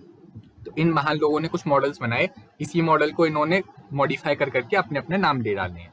तो ये चीज आप रट लेना एक बार, 4 से 5 मॉडल, 4 कर लो बढ़िया है, 5 कर लो तो और अच्छा है, बस बात। इफेक्टिव कम्युनिकेशन का मतलब होता है कम्युनिकेशन को और अच्छी तरह करना। फिर आते हैं एसेंशियल्स ऑफ इफेक्टिव कम्युनिकेशन, मतलब इफेक्टिव कम्युनिकेशन के वो क्या क्या होते हैं मेन चीजें। तो कम्युनिकेशन अच्छी होने के लिए क्या क्या चाहिए, 7C चाहिए, फीडबैक अच्छा होना चाहिए, एक्शन वगैरह सही से दो, इसके अलावा सामने वाली बात सुनो, ट्रस्ट वगैरह बना के रखो, बात। तो आगे हम उसके बाद देखते हैं बात। अभी तक हमने बेसिक वाला पार्ट पढ़ लिया, अब हम जो पढ़ने वाले हैं वो बड़ा ही सिंपल सा कॉन्सेप्ट होगा। एंड अगर आपने पीछे का बेसिक बहुत अच्छी तरह समझा है तो आप इसको बहुत आसानी से रिलेट कर पाओगे। देखो फीडबैक का मतलब होता है रिस्पॉन्स, फीडबैक मतलब रिस्पॉन्स। अभी देखो हमने देखा था ना ऊपर ये चीज, कहाँ गया, ये रहा। देखो एक सेंडर जब रिसीवर को मैसेज भेजता है तो रिसीवर सामने से कोई मैसेज भेजता है उस सामने से भेजे हुए मैसेज को मैं बोलता हूँ रिस्पॉन्स। बस उसी रिस्पॉन्स की बात चल रही है। तो यही चीज है फीडबैक। देखो चलो चलो चलो, हाँ देखो ये चीज है फीडबैक। तो सामने वाले से रिस्पॉन्स मिलना ही फीडबैक होता है। जब तक फीडबैक नहीं मिलेगा तब तक कम्युनिकेशन इनइफेक्टिव रहेगी। कम्युनिकेशन को इफेक्टिव होने के लिए फीडबैक की काफी ज्यादा जरूरत होती है। ठीक, एक बात तो ये नहीं सुना। अब जो फीडबैक होता है ना, उसके बिना कम्युनिकेशन अधूरी है। एक बात हमने सुन ली, क्यों अधूरी है? क्योंकि communication is a by directional process. By directional process है ना, हमने पढ़ा था कैरेक्टरिस्टिक का पहला पॉइंट था, communication is the by directional process. तो फीडबैक तब तक, फीडबैक के बिना कम्युनिकेशन अधूरी है। एक बात हमने ये पढ़ ली। इसके अलावा देखो फीडबैक कैसा हो सकता है, वर्बल हो सकता है या नॉन वर्बल हो सकता है। वर्बल बोले तो शब्दों के थ्रू, शब्द कैसे हो सकते हैं, या तो ओरल होंगे या रिटन होंगे। नॉन वर्बल, नॉन वर्बल मतलब बिना शब्दों के। बिना शब्दों के कैसे हो सकता है? जैसे आप कमेंट डाल दो, नहीं कमेंट में तो वर्ड्स आएंगे तो वर्बल हो गया। जैसे कि आप मेरे को, जैसे आप मेरे सामने बैठे हो और मैं आपसे बोलूं समझ आया, तो आपने सिर हिला दिया, दैट मीन्स आपको समझ आया। तो नॉन वर्बल इस तरह से, बिना शब्दों के, आपने कुछ बोला नहीं, आपने केवल सिर हिला के इशारा दे दिया। आप देखो फीडबैक की इंपॉर्टेंस क्या है। फीडबैक का इंपॉर्टेंस ये है कि कम्युनिकेशन इफेक्टिव रहती है। हमने देखा ना इफेक्टिव कम्युनिकेशन, कम्युनिकेशन को अच्छी तरह से करना। कम्युनिकेशन को अच्छी तरह से करने के लिए हमें फीडबैक की बहुत ज्यादा जरूरत पड़ती है। सुनना, जैसे मैं अभी आपको बोल रहा हूँ, तो अगर आप मेरे को फीडबैक दोगे तो मैं और अच्छी तरह से पढ़ा पाऊंगा। इसलिए कमेंट में जाके फीडबैक दे दो। ठीक, क्वालिटी ऑफ कम्युनिकेशन बढ़ती है। कम्युनिकेशन में बेटर तरीके से कर पाता हूँ, मेरे को पता चलता है सामने वाले का लेवल कैसा है। दैट्स व्हाई फीडबैक की जरूरत होती है। इंपॉर्टेंस का मतलब ये होता है जरूरत क्या है। जरूरत ये है कि इफेक्टिव कम्युनिकेशन हो पाती है, कम्युनिकेशन बेटर तरीके से हो पाती है। मैं इफेक्टिवनेस चेक कर पाता हूँ अपने मीडिया का। जैसे मैं इंटरनेट के थ्रू ट्रांसफर कर रहा हूँ अपनी आवाज, तो मेरे को पता चलता है आवाज पहुंच भी रही है या नहीं पहुंच रही। अगर आप फीडबैक ही नहीं दोगे तो मेरे को पता कैसे चलेगा सही समझ आया या नहीं आया, आवाज पहुंची या नहीं पहुंची। इसके अलावा देखो चांसेस ऑफ एरर कम हो जाते हैं। अगर मैं आपसे पूछ रहा हूँ कोई चीज, मतलब जैसे मैंने आपको बताया, अब पढ़ाने बाद जब मैं आपसे वो पूछ रहा हूँ, फीडबैक पूछ रहा हूँ, तो आप मेरे को बताओगे। जब आप मेरे को बताओगे तो मैं उन एरर्स को ठीक कर पाऊंगा। सेम केस ले लेते हैं प्रोडक्ट के साथ। अगर मेरा कोई प्रोडक्ट है तो मैं कस्टमर से पूछूंगा, कस्टमर मेरे को फीडबैक देगा तो मैं उन एरर्स को कंप्लीट खत्म कर दूंगा। इसके अलावा मेरे प्रोडक्ट की इफेक्टिवनेस भी पता चलेगी। ठीक, इसके अलावा देखो आप कोऑर्डिनेशन कोऑपरेशन बना रहेगा। जब आप किसी बंदे की बात सुनोगे तो उसके साथ कोऑर्डिनेशन और कोऑपरेशन अपने आप बना रहेगा, साफ सीधी बात है। इसके अलावा हम ये चेक कर सकते हैं कि सामने वाले ने ढंग से सुना या नहीं सुना। ठीक, इसके अलावा देखो रिश्ते अच्छे होते हैं। अरे ये तो कहीं बड़े बड़े पॉइंट लगते हैं। क्या हो रहा है आज? Just a second. हाँ, क्या आपको नहीं लगता ये सारे पॉइंट हमने कॉपी पेस्ट मारे हैं? ये सारे पॉइंट हमने कॉपी पेस्ट मारे हैं, तो आप भी डाल दो, कोई दिक्कत नहीं है। तो फीडबैक जो होता है वो एक तरह का रिस्पॉन्स होता है जो सामने वाला देता है। क्यों देता है? ताकि मतलब सामने वाले से मैं क्यों पूछता हूँ, इसलिए पूछता हूँ ताकि मैं चेक कर सकूँ उसने सही समझा या नहीं समझा। कम्युनिकेशन फीडबैक के बिना अधूरी है, इस वजह से पूछते हैं। इसके अलावा इफेक्टिव कम्युनिकेशन हो पाए पूछते हैं। एरर वगैरह कम हो जाए इसलिए पूछते हैं। कोऑर्डिनेशन कोऑपरेशन बना रहे इसलिए पूछते हैं। इसके अलावा रिश्ते अच्छे बने रहते हैं, ऐसी कोई दिक्कत नहीं। अब सुनो, ये वाला क्वेश्चन आप याद करके जाओगे। अगर फीडबैक का क्वेश्चन आता है तो ये वाली चीज आती है। सुनो, ये आप अपनी तरफ से थोड़ा सा कम अच्छा लिख पाओगे, ये थोड़ा सा याद कर लेना तो अच्छा रहेगा। अब सुनो, गाइडलाइंस फॉर फीडबैक। फीडबैक की गाइडलाइंस क्या है? फीडबैक की गाइडलाइंस ये है कि अपना फीडबैक जो रखो वो पॉजिटिव रखो। इस तरह से रखो कि सामने वाले को एरिया मिल जाए इम्प्रूवमेंट का। जैसे आप मुझसे कहोगे तेरा वीडियो बेकार है। बेकार है भाई, मैं क्या करूं, मत पढ़। सही बात है ना। आप अगर मुझसे बोलोगे कि बाकी सब तो ठीक था बट ये वाली चीज तू ऐसे बोलता तो अच्छा रहता, या फिर चैप्टर बाई चैप्टर डालता, टॉपिक बाई टॉपिक डालता, लेंथ कम रखता, ज्यादा रखता, ज्यादा समझाता, कम समझाता, इस तरह से आप बोलोगे, ऑनेस्टली मेरे को बताओगे तो मेरे को अच्छा लगेगा। अगर आप ऑनेस्टली मुझे बताओगे तो मुझे अच्छा लगेगा। ये पता चलना चाहिए सामने वाले को इम्प्रूव कैसे करना है। अगर आपने बोल दिया वीडियो बेकार है, अरे बेकार है तो मैं क्या कर सकता हूँ इसमें, अब ये तो बता कैसे बेकार है। तो जनरलाइज्ड ओपिनियन मत दो। मैं बोला जनरलाइज्ड ओपिनियन मत दो, अपना ओपिनियन इस हिसाब से दो कि सामने वाले को अपना एरिया ऑफ इंप्रूवमेंट पता चल जाए। ठीक, राइट टाइम पे दो। अब आप रात को 2 बजे कॉल करके बोल रहे हो, नहीं चलेगा, टाइम सही होना चाहिए। इसके अलावा क्रिटिसिज्म को पॉजिटिवली फ्रेम करो। मैंने भी आपको बताया ना कि बाकी सब तो सही था बट ये कमी रह गई, इस तरह से। ठीक है, यहाँ देखो ग्रोथ माइंडसेट आपकी बातों में झलकना चाहिए। इसके अलावा सामने वाले को समझ में आना चाहिए कि आप बोलना क्या चाह रहे हो। जनरलाइज्ड ओपिनियन मत दो। देखो ये रहा ना जनरलाइज्ड ओपिनियन मत दो, पर्सनलाइज्ड ओपिनियन दो कि टॉपिक लाइन बाय लाइन बतानी चाहिए या फिर टॉपिक बाय टॉपिक वीडियो डालनी चाहिए। इस तरह से बताओगे तो अच्छा लगेगा। आप किसी बिजनेसमैन को जाके बोलोगे तेरा प्रोडक्ट बिल्कुल फालतू है, कोई काम का ही नहीं है, तो क्या करेगा? कुछ नहीं कर सकता, मत खरीदो आप, और क्या हो सकता है। बट आप अगर बताओगे कि आपके प्रोडक्ट में है ना ये चीज मेरे को खराब लगी, आप इसको ठीक करो। तो अगर वो कर सकता होगा तो जरूर करेगा, ध्यान रखना, ठीक है। यही चीज बोली मैंने, स्पेसिफिक एग्जांपल दो, ये कमी रह गई इस तरह से सही कर लो, तो वो कर लेगा। अगर आप नहीं बताओगे तो उसे क्या पता, आप अगर जनरल आंसर दोगे तो कैसे पता चलेगा मेरे को। इसके अलावा देखो, model the skill you want them to use. आप अपने अंदर भी तो वो चीज लाओ जो सामने वाले से करवाना चाह रहे हो, पहले खुद तो फॉलो कर लो। अगर आप अपने दोस्त से बोलते हो कि बाहर का खाना नहीं खाना, पहले आप खुद भी तो छोड़ो, तभी तो उससे बोल पाओगे। तो ऐसी वाली बात है।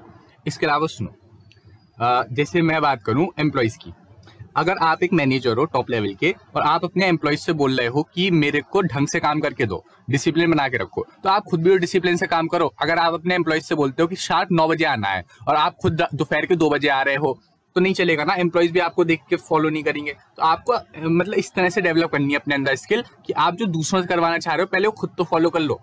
इसके अलावा देखो, remember for follow up, follow up के बारे में जरूर पूछो। ये जरूर पूछो कि समझ आया या नहीं आया। जैसे मैं बीच बीच में बोलता हूँ कि कमेंट कर दो कोई दिक्कत हो, कैसे हो। यहाँ पे तो मैं फीडबैक पर्सनलाइज तरीके से नहीं ले सकता, बट अगर मैं फेस टू फेस पढ़ाता हूँ, मैं हर दूसरे तीसरे सेंटेंस में बोलता रहता हूँ, समझ आया ना। तो ऐसी वाली चीज।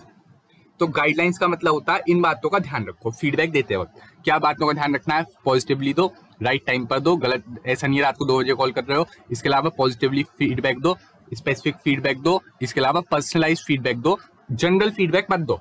तुम्हारा जनरल फीडबैक किसी काम का नहीं है। अगर कोई बंदा पॉजिटिवली पूछ रहा है, ढंग से पूछ रहा है, तमीज से पूछ रहा है, तो उसको ढंग से बताओ ना।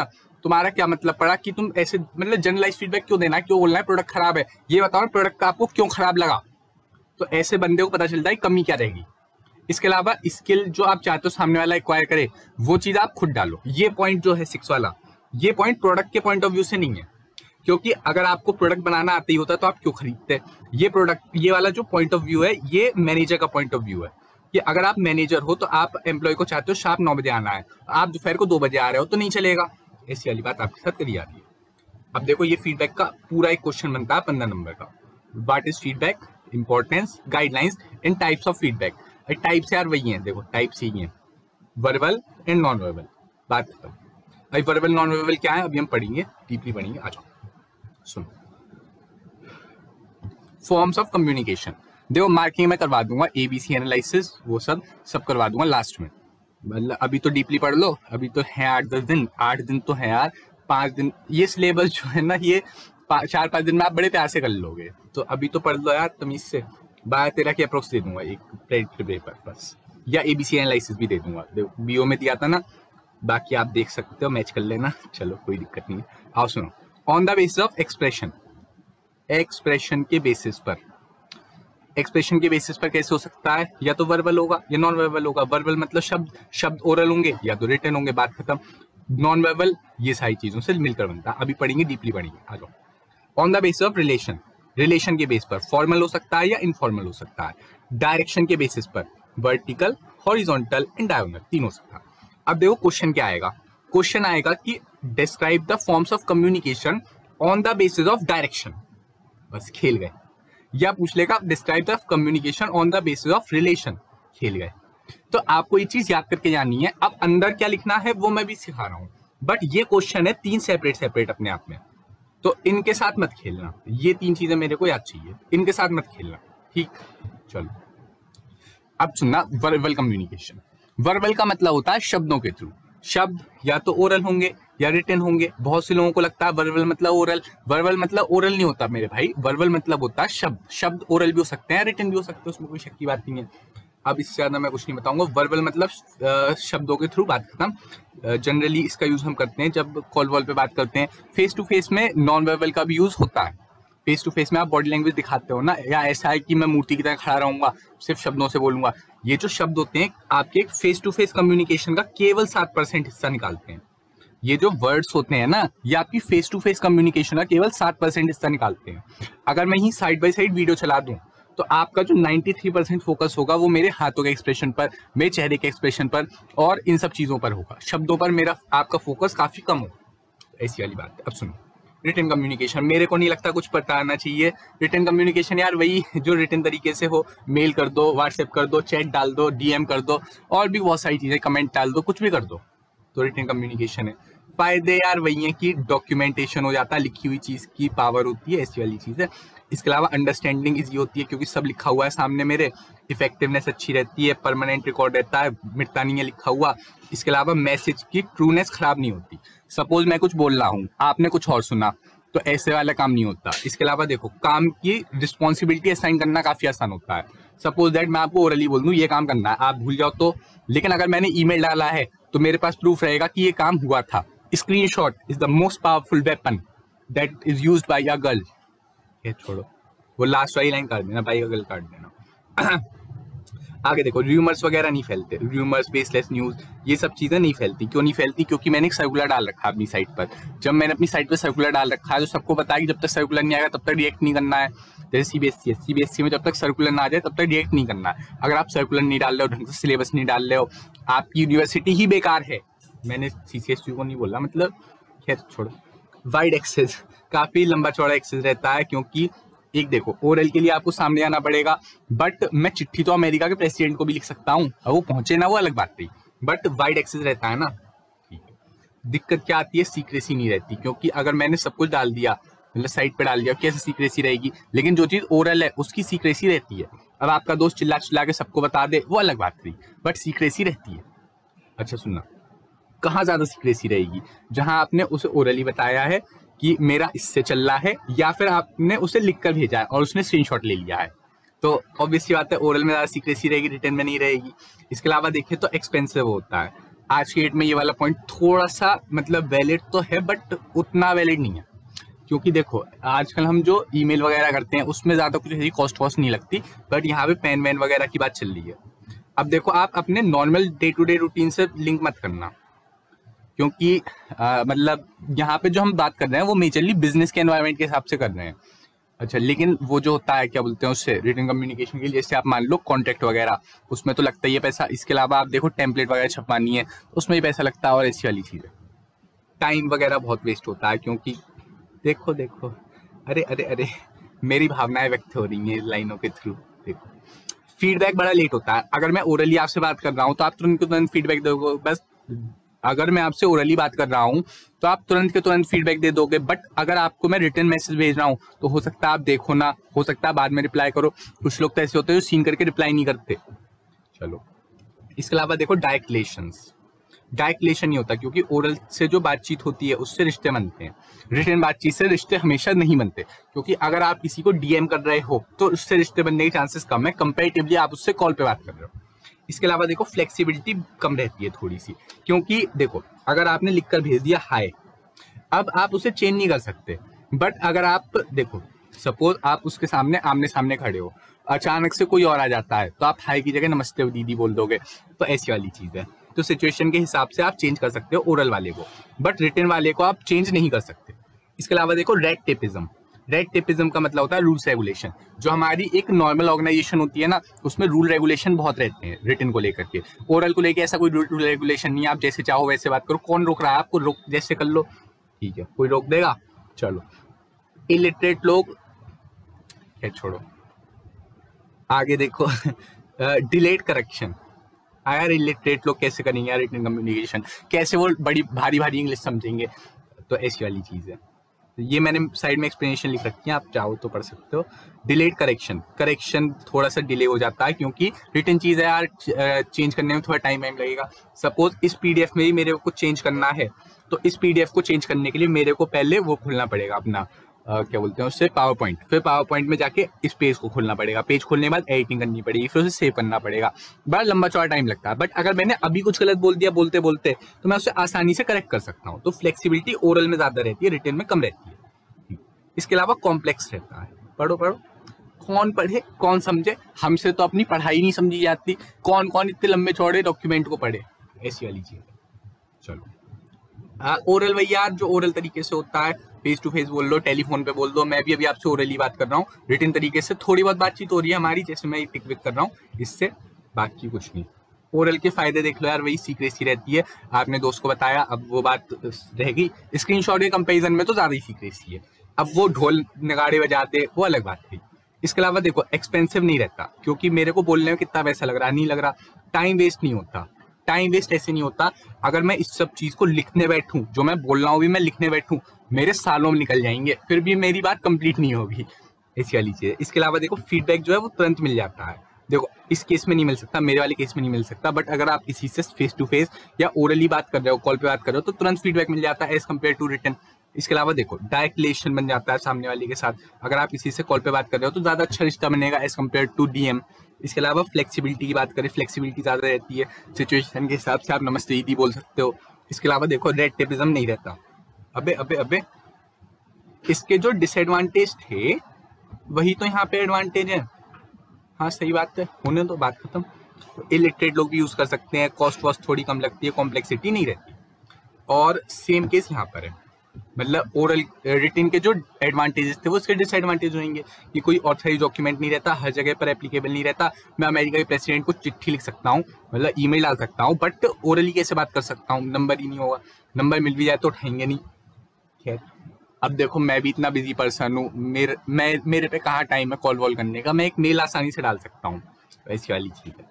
इसके अलावा देखो इफेक्टिवनेस मिसिंग हो जाती है क्योंकि रिटन डॉक्यूमेंट है, ऐसी वाली चीज़ है। परमानेंट रिकॉर्ड नहीं रहता क्योंकि ओरल है, सॉरी मैंने उल्टा बोला शायद। इफेक्टिवनेस मिसिंग रहती है क्योंकि ओरल है। ओरल में र्यूमर्स वगैरह, डिस्टॉर्शन वगैरह बड़ी प्यार से हो सकता है। डिस्टॉर्शन मतलब होता है मैंने बोला था वो सोती है और आपने सुन लिया वो रोती है, तो ऐसे वाली डिस्टॉर्शन हो सकते हैं। इसके अलावा इफेक्टिव कंट्रोल नहीं रहता क्योंकि सब कुछ ओरल है। अब ओरल में क्या कंट्रोल कर लोगे, किसी को रोक सकते हो तुम बोलने से, नहीं रोक सकते। India is a free country and everyone has right to vote, right to speech.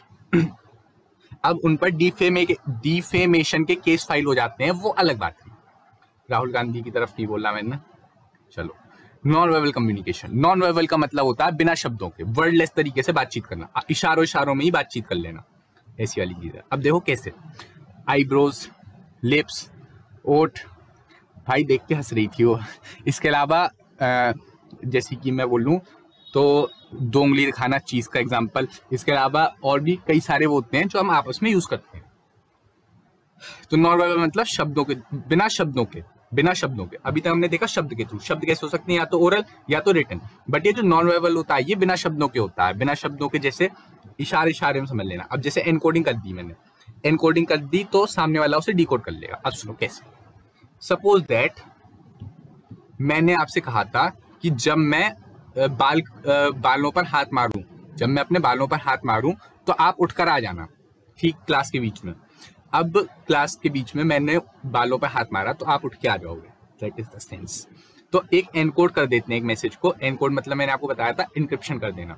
जैसे आप किसी मैसेज को, जैसे कि आपको बाय बाय लिखना होता है आई लव यू, तो आपने आई लव यू की जगह आई लिखना शुरू कर दिया, तो आपके उसको पता है कि आप आई का मतलब ये होता है, सबको थोड़ी पता है। तो इसी को बोलते हैं एनकोडिंग करना, किसी एक मैसेज को किसी दूसरी चीज में ट्रांसलेट कर देना ताकि कोई और ना पढ़ पाए। तो एनकोड कर देंगे एक इशारे को एनकोड कर देंगे ताकि सामने वाला जब देखे तो समझ सके, ठीक। जैसे आप तो छोटी उंगली दिखाते हो, उसका मतलब वॉशरूम जाना है, ऐसी वाली चीज यहाँ पे आ जाती है। चलो अब ये चीज चेंज होती रहती है जेंडर के हिसाब से।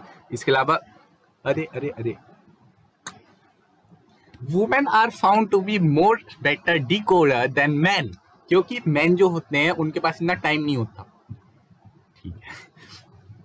अभी गालियां आने वाली है मेरे लिए, चलो छोड़ो, आओ सुनो। Non verbal communication play the following roles. Non verbal communication में ये सारे रोल्स आते हैं, देखो क्या। पहला तो आता है रिपीटेशन, बोली हुई बात इशारे रिपीट कर देते हैं। जैसे मैं आपसे बोल रहा हूँ कि कल पक्का चलेंगे और मैंने 2 थम्स अप भी कर रखे हैं, तो इससे पता चल जाता है कि मतलब मैं चलने के लिए तैयार हूँ। अब कोई बंदा है जिसका मुंह उतरा हुआ है और बोल रहा हाँ भाई चलेंगे, देखते हैं, तो आपको अलग पता चल जाएगा कि वो नहीं जाना चाह रहा। ऐसे आप अपने सबसे क्लोज लोगों के वो पढ़ सकते हो एक्सप्रेशंस, अलग समझ में आ जाता है यार इसका चेहरा उतरा हुआ है, आज कुछ हो गया इसके साथ। खैर छोड़ो, आओ सुनो। अब आता है कॉन्ट्राडिक्शन, पढ़ो। बॉडी लैंग्वेज देखकर आप पता लगा सकते हैं कि सामने वाला कहीं झूठ तो नहीं बोल रहा, क्योंकि जब बंदा झूठ बोलता है तो उसकी बॉडी लैंग्वेज नॉर्मल नहीं रहती अनलेस वो झूठ बोलने में एक्सपर्ट हो, ठीक है। तो ऐसी वाली चीज है। चलो सुनो, तो कॉन्ट्राडिक्शन नहीं होता उनकी बात में, मतलब जो आवाज है वो कंफर्म कर देती है। मतलब जो बॉडी लैंग्वेज होती है, ये जो नॉन वर्बल शब्द होते हैं, ये मेरी बात को ही रिपीट करते हैं, ये मेरी बात को कॉन्ट्राडिक्ट नहीं करते, ये मेरी बात को कंफर्म करने का काम करते हैं, मैं जो बोल रहा हूँ सही बोल रहा हूँ। इसके अलावा सब्स्टिट्यूशन के तौर पे मैं इसे यूज कर सकता हूँ। जो मैं शब्द बोल रहा हूँ उसकी जगह मैं इशारा कर दूं, जैसे कि मेरे को बोलना है मैं चलूंगा, मतलब तुमने बोला आइसक्रीम खाएगा, मैंने मेरे को कहना हाँ, मैं सिर हिला दूंगा, हाँ हो गया, बात खत्म। इसके अलावा कंप्लीटिंग, कॉम्प्लीमेंटिंग, मैंने जो बोला उसी को कॉम्प्लीमेंट करने का काम कर रहा है। ये सारे पॉइंट वही बात बोल रहे हैं बार बार, की रिपीटेशन करता है, कॉन्ट्राडिक्शन नहीं करता। मैं अपनी जो बात बोल रहा हूँ उसको शब्दों, बिना शब्दों के मतलब बॉडी लैंग्वेज के थ्रू दर्शा सकता हूँ। इसके अलावा मैं जो बोला उसको कॉम्प्लीमेंट किया जा सकता है बॉडी लैंग्वेज के थ्रू, मैंने जो बोला उसको एसेंट किया जा सकता है बॉडी लैंग्वेज के थ्रू। वर्बल मैसेज की पावर को बढ़ाता है, कुल मिला के सेंस ये है। अब देखो,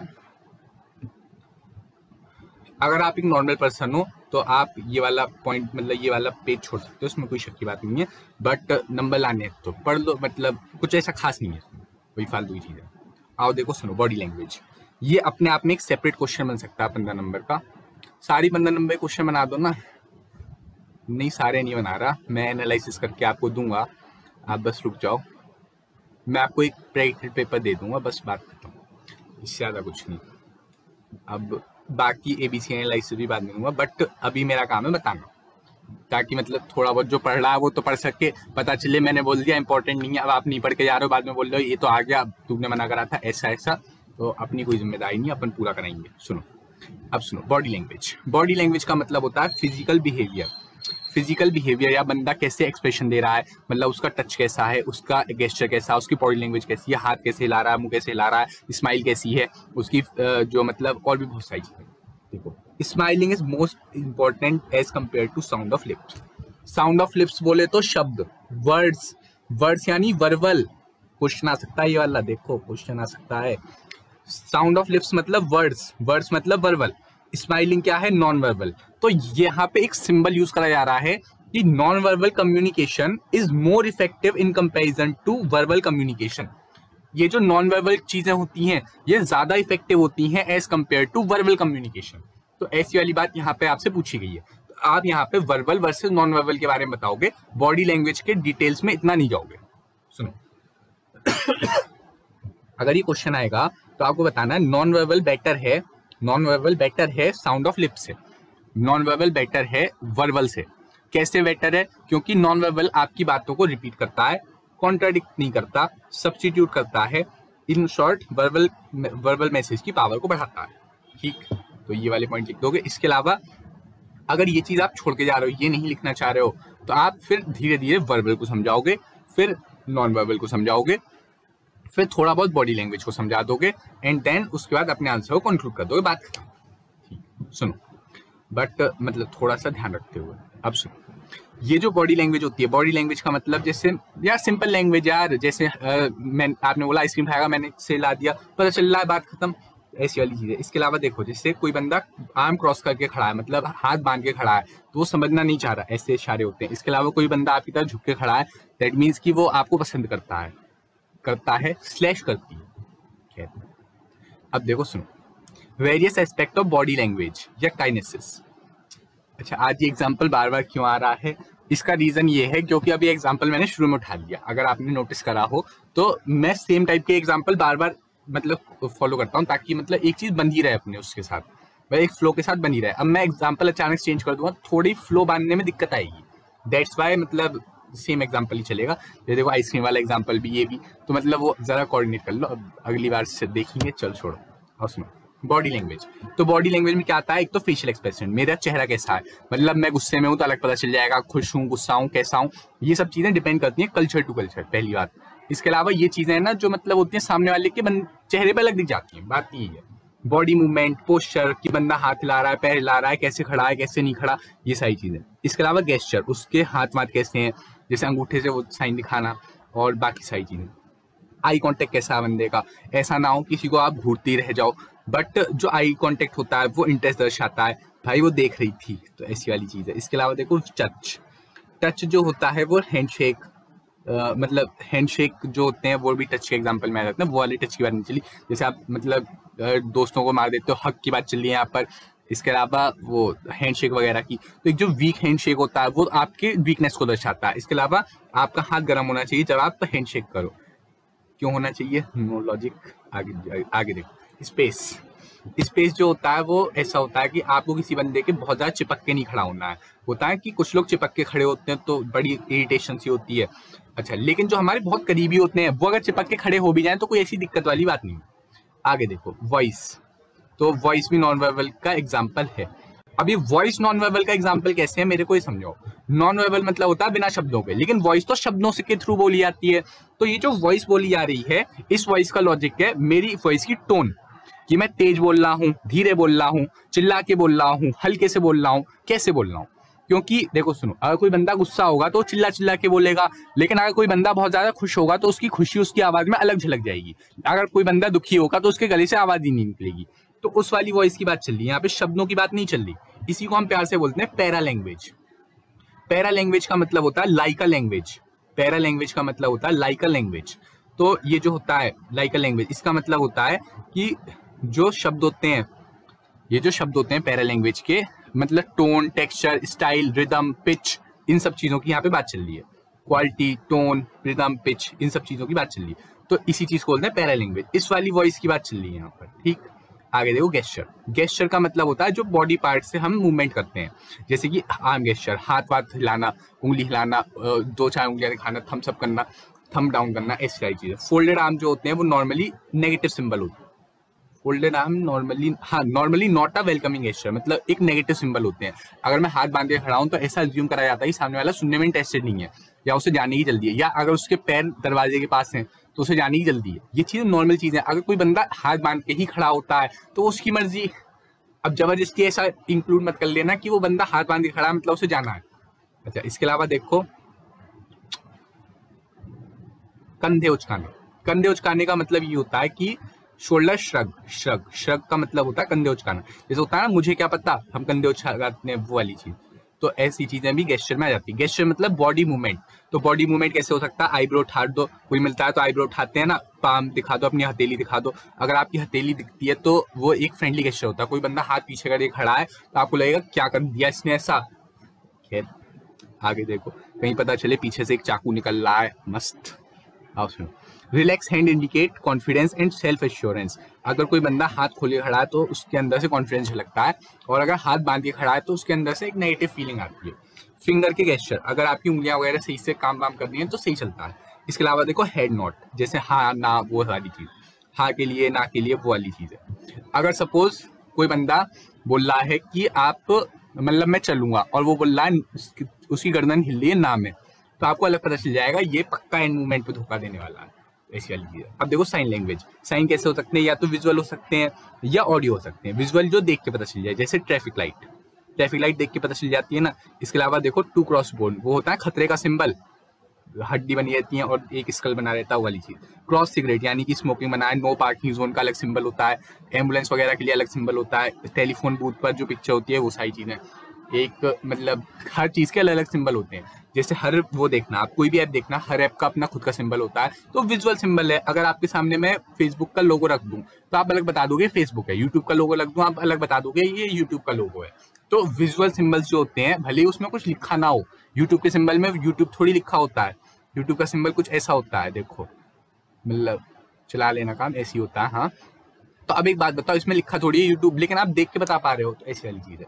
ऑडियो सिंगल, जैसे कि घंटी बजती थी, ये जो घंटी वगैरह होती हैं, बेल्स, तो जैसे स्कूल वगैरह में घंटी बजती है। इसके अलावा आपकी फोन की बेल बजती है। तो ये सब ऑडियो सिंबल्स हैं। यहाँ पर आपको शब्द थोड़ी आ रहे हैं। जैसे मेरे फोन की ट्यून है, उसमें शब्द थोड़ी हैं, उसमें केवल नॉर्मल वॉइस है। अगर आपके फोन में आवाज आती है वो अलग बात रही, बट ये नॉर्मल जो मैं बात कर रहा हूँ उसकी, देखो कोई भी अलार्म हो, कोई भी ऐसी चीज हो, तो ये सारी चीजें ऑडियो सिग्नल्स के थ्रू काम करती है। ये नॉन वर्बल के ही पार्ट होते हैं। अभी तक हम जो पढ़ रहे हैं वो नॉन वर्बल का पार्ट है। नॉन वर्बल में क्या आएगा, बॉडी लैंग्वेज आ गया बिना शब्दों के। इसके अलावा देखो साइन लैंग्वेज आ गया। इसके अलावा साइलेंस। साइलेंस अपने आप में एक वो है, मैं नहीं पढ़ूंगा इससे। आगे देखो पोस्टर्स। ये जो पोस्टर होते हैं ये verbal as well as non verbal का कॉम्बो होते हैं। जैसे आपने देखा हो पोस्टर आपके उस पर छपते हैं, पोस्टर है, देख लो अपने आसपास कहीं भी देख लो, एक चेहरा, कोई आदमी खड़ा हो जाता है क्या, कोई औरत खड़ी हो जाती है तो उसके पोस्टर छप जाते हैं। इस वाले पैरा लैंग्वेज हमने पढ़ा अभी। Like a language. Like a language का मतलब हुआ कि टोन, टेक्सचर, क्वालिटी, वॉइस, ये सब कैसी है, ठीक। अगर आपकी आवाज बिल्कुल क्लियर है, शार्प है, एक फ्लो में बोल रहे हो, तो इसमें कॉन्फिडेंस लगता है। लेकिन आपकी आवाज ही टूटी फूटी है तो ऐसा पता चल जाएगा सामने वाला से बनाने की कोशिश कर रहा है। इसके अलावा देखो प्रेजेंटेशन, हेजिटेशन, ये अलग झलक जाती है आपकी आवाज से, अगर आपकी आवाज में दम नहीं है तो। इसके अलावा देखो पैरा लैंग्वेज का मतलब होता है लाइक अ लैंग्वेज, बट ये अपने आप में लैंग्वेज नहीं होती, ये केवल मेन लैंग्वेज का एक सपोर्ट होती है। एंड इसके अलावा जो मेन लैंग्वेज का पर्पज होता है वो पैरा लैंग्वेज को कभी ओवरराइड नहीं कर सकता। सुनना कैसे, ये जो अपना पैरा लैंग्वेज होता है ये लैंग्वेज को बढ़ाने का काम करता है। जैसे अगर मैं आपसे बोल रहा हूँ, अभी मैं बिल्कुल एक फ्लो में बोल रहा हूँ, तो ये चीज मेरे शब्दों की फ्लुएंसी बनाने में हेल्प करेगी, बट कभी भी ये मेरे शब्दों की ताकत नहीं बढ़ा पाएगी। सुनना, बात सुनना, समझना। अगर मैं आपको कोई चीज समझाना चाह रहा हूँ तो मेरे को उस चीज को एक फ्लो में बोलना पड़ेगा ताकि आपके दिमाग तक एक फ्लो में वो बात जाए, ठीक। बट अगर मैं धीरे धीरे टूट टूट के उससे बोलूंगा, जैसे कि मैं अगर बोलूं कि क्या बोलूं कैसे बोलूं, ऐसे अगर मैं करने लगूं तो आपके माइंड में चीजें थोड़ी कम जाएंगी। दैट्स वाई पैरा लैंग्वेज हमारी आवाज को बढ़ाने में हेल्प करता है, हमारे शब्दों की फ्लुएंसी को बढ़ाने में हेल्प करता है, बट हमारे शब्दों का वो नहीं ले सकता, कभी भी हमारे शब्दों की प्लेस नहीं ले सकता, ऐसी वाली। अब देखो पैरा लैंग्वेज में क्या क्या आता है, वॉइस की क्वालिटी। वॉइस की क्वालिटी का मतलब होता है रिदम, पिच, ये सारी चीजें, कि आवाज नीची है, ऊंची है, तेज बोल रहा हूँ, धीमे बोल रहा हूँ, 2x पे बोल रहा हूँ, 1x पे बोल रहा हूँ, ये सारी चीजें यहाँ पे आ जाती है। कोई बंदा गुस्सा होगा तो बड़ा ही अजीब तरीके से बोलेगा, कोई बंदा शांत होगा तो अलग तरह से बोलेगा। इसके अलावा कोई बंदा अगर खुश होगा तो उसकी आवाज से खुशी झलकेगी, ऐसी वाली चीज है। देखो स्पीकिंग लाउडली ये भी दिक्कत दे सकता है, और स्पीकिंग सॉफ्टली ये भी दिक्कत दे सकता है। आगे अगर मैं बात करूँ पिच की, पिच जो होता है वो इमोशंस की वजह से होता है। ये देखो इमोशंस होते हैं टेम्परेरी और एटीट्यूड होता है परमानेंट। इमोशन जैसे कि गुस्सा, हंसी, ये सब चीजें ये टेम्परेरी होती हैं, 2-4 मिनट के लिए रहती हैं, किसी किसी का 1-8 घंटे रह जाता है, वो अलग बात है। बट ये जो इमोशंस होते हैं वो टेम्परेरी बेसिस पर होते हैं। एटीट्यूड का मतलब होता है वो बंदा इंटरनली कैसा है, उस बंदे की पावर कैसी है, मतलब अंदर से वो दिल का कैसा है वो चीज। रिदम का मतलब होता है पैटर्न, मतलब एक फ्लो कैसा है उसकी आवाज में, तो पैटर्न वगैरह देखते हैं, ये सारी चीजें। जो स्मूथ रिदम होता है वो कानों को सूट करता है, जैसे मैं भी एक बार में बोल रहा हूँ, तो ये कॉन्फिडेंस की निशानी है। क्योंकि क्या छोड़ो क्या कहूँ, आगे देखो रेट ऑफ स्पीच। तो अगर मैं देखो बहुत ज्यादा स्पीडली बोलूँ, देखो अभी तो स्पीडली बोलना पड़ेगा क्योंकि अगर मैं धीरे धीरे बोलूंगा तो 20-25 घंटों में हो गया खत्म, तो इस रेट ऑफ स्पीच मेरे को ही बना के रखनी पड़ेगी। बट अगर मैं रेट ऑफ स्पीच इतनी ज्यादा कर दूं, जैसे आप अभी मैं 2x पे बोल रहा हूँ ऑलरेडी, अगर आप इसे 2x और कर दो तो यानी 4x हो गया। अब आप 4x पे मेरी बात सुनोगे ना तो सिर के ऊपर से जाएगी। इवन अभी भी आधे लोगों को मेरी बात ऊपर से ही जा रही होगी। आप चाहो तो मेरी स्पीड कम कर लेना, बट बढ़ाना है, ऐसी चीज है। सुनो आगे देखो प्रोनाउंसिएशन या एनुसिकेशन, एनुकेशन, एन्यूसियन, यही चीज है। अगर मैं ऐसे इस तरह से आपसे के सामने पढ़ने लगूं तो हो गया काम, समझ गए। तो ये वाली चीज है कि करेक्टली वर्ड को पढ़ो, जैसे उसे पढ़ा जाना चाहिए बिल्कुल वैसे ही पढ़ो, जबरदस्ती मत पढ़ो, ठीक है। आगे देखो वोकल कैरेक्टरिस्टिक का मतलब होता है कि मैं बोल कैसे पा रहा हूँ, चिल्ला कैसे पा रहा हूँ, मेरी आवाज कैसी है, मेरा गला साफ है या नहीं है, मैं बीच बीच में पॉज ले रहा हूँ या नहीं ले रहा, ऐसी वाली चीज। देखो क्राई, विस्लिंग, सीटी बजाना, चुटकी बजाना। लो इसके अलावा फिलर्स का यूज करना थोड़ा सा खराब माना जाता है, बट अगर आप कभी कभी कर लेते हो कोई दिक्कत नहीं है। देखो एम्प्टी फिलर्स जो होते हैं वो लैक ऑफ कॉन्फिडेंस दर्शाते हैं। जैसे अगर मैं बोलने लगूं, क्या बोल रहा था मैं, भूल गया यार, क्या किया जाए। एक्चुअली ना ऐसा है कि क्या बोल रहा था, भूल गया। तो इससे ना एक लैक ऑफ कॉन्फिडेंस लगता है, एक जो क्लैरिटी मिसिंग हो जाती है।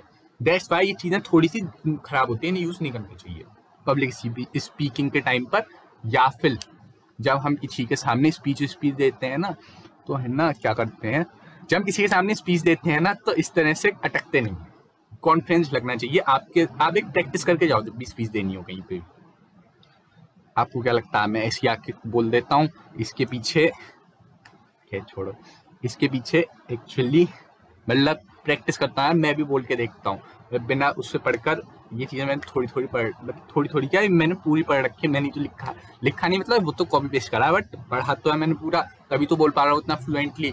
अगर कोई और मतलब अगर मैं ये पहली बार पढ़ के बोल रहा हूँ, मैं बोल ही नहीं पाऊंगा, समझ रहे हो। तो इसके पीछे ही काफी प्रैक्टिस लगती है। चलो मतलब अगर मैं 1-2 घंटे बोल पा रहा हूँ, इसके पीछे मैंने पिछले 3-4 साल में तगड़ी पढ़ाई करी, इस वजह से बोल पा रहा हूँ। तो प्रैक्टिस चाहिए होती है किसी भी काम के लिए। अच्छा सुनो, अब देखो प्रॉक्सिमिक्स। प्रॉक्सिमिक्स का मतलब होता है कि प्रॉक्सिमिटी। प्रॉक्सिमिटी का मतलब होता है मेरे आसपास कितनी चीज है। वो पढ़ा था ना हमने स्पेस लैंग्वेज, कि अगर कोई बंदा चिपक के खड़ा है तो बड़ी दिक्कत वाली बात है, बट अगर कोई हमारे करीब है तो उसके लिए मतलब लीनियंट हो जाएंगे, कोई दिक्कत नहीं है, खड़ा हो भी जाए तो कोई दिक्कत नहीं है। बट जो बंदा हमारे दूर है उसके साथ हम ज्यादा चिपक के नहीं खड़े होंगे, वरना बोलेंगे कि वो चिपकता है, ऐसी वाली बात। तो इन्होंने कुछ स्पेसेस दे रखी हैं जिसके हिसाब से इन्होंने बोला है कि इतनी इतनी स्पेस पे हम इन लोगों को आने देंगे। जैसे कि इंटीमेट, यहाँ पे बड़े ही क्लोज लोग आ पाते हैं, जैसे 1 फीट तक, घर वाले और क्लोज फ्रेंड, ये सब पर्सनल स्पेस इतनी होती है। इसमें जनरली थोड़े से क्लोज फ्रेंड आ पाते हैं, ऐसी चीज। रिलेटिव वगैरह, रिलेटिव को यहाँ पे मत डाल देना कभी। खैर चलो, सोशल। सोशल का मतलब होता है बाहर वाले लोग जो हमसे कभी कभी मिलते हैं, तो उन्हें 4 से 12 फीट की दूरी पर रखते हैं। अब देखो ऐसा नहीं है कि इतने ही रखेंगे, एक नॉर्मली बोला गया है, जनरलाइज्ड है ये सब चीजें। आपको पता हो आपके जितने भी सब्जेक्ट है वो सब जनरलाइज्ड है, कोई भी स्टैंडर्डाइज सब्जेक्ट आपके पास नहीं है। ये ले लो, बीओ ले लो, ये सारी चीजें एक ओपिनियन पर बेस्ड होती हैं। इन सब चीजों का मेन एम होता है आपके माइंड को शार्पन करना, ताकि आप एक तरह से अंदाजा लगा सको। जैसे सुनो, इसका प्रैक्टिकल यूजेज बता दूं। जैसे अगर आप किसी मतलब बंदे के साथ खड़े होते हो तो उसके इतना करीब मत जाओ, समझ जाओ। खैर, फिर आती है टाइम लैंग्वेज। टाइम लैंग्वेज का मतलब होता है कि टाइम लिमिट का थोड़ा ध्यान रखो कम्युनिकेट करते वक्त। अब ऐसा नहीं है कि मैं, अब जो बंदे पेपर के हिसाब से पढ़ रहे हैं उनके हिसाब से 5-6 घंटे ही बहुत ज्यादा है, फिर भी मैं 5-6 घंटे धीरे नहीं करा सकता, वो मेरी लिमिटेशन। अब सुनो, सराउंडिंग। सराउंडिंग, अपने आसपास के एनवायरनमेंट का ध्यान रखना होता है बातचीत करते वक्त। जैसे कि अगर देखो, सपोज दैट कोई बंदा सुबह सुबह कोई बात सुन रहा है, उसके मन में बिल्कुल साफ साफ जाएगी।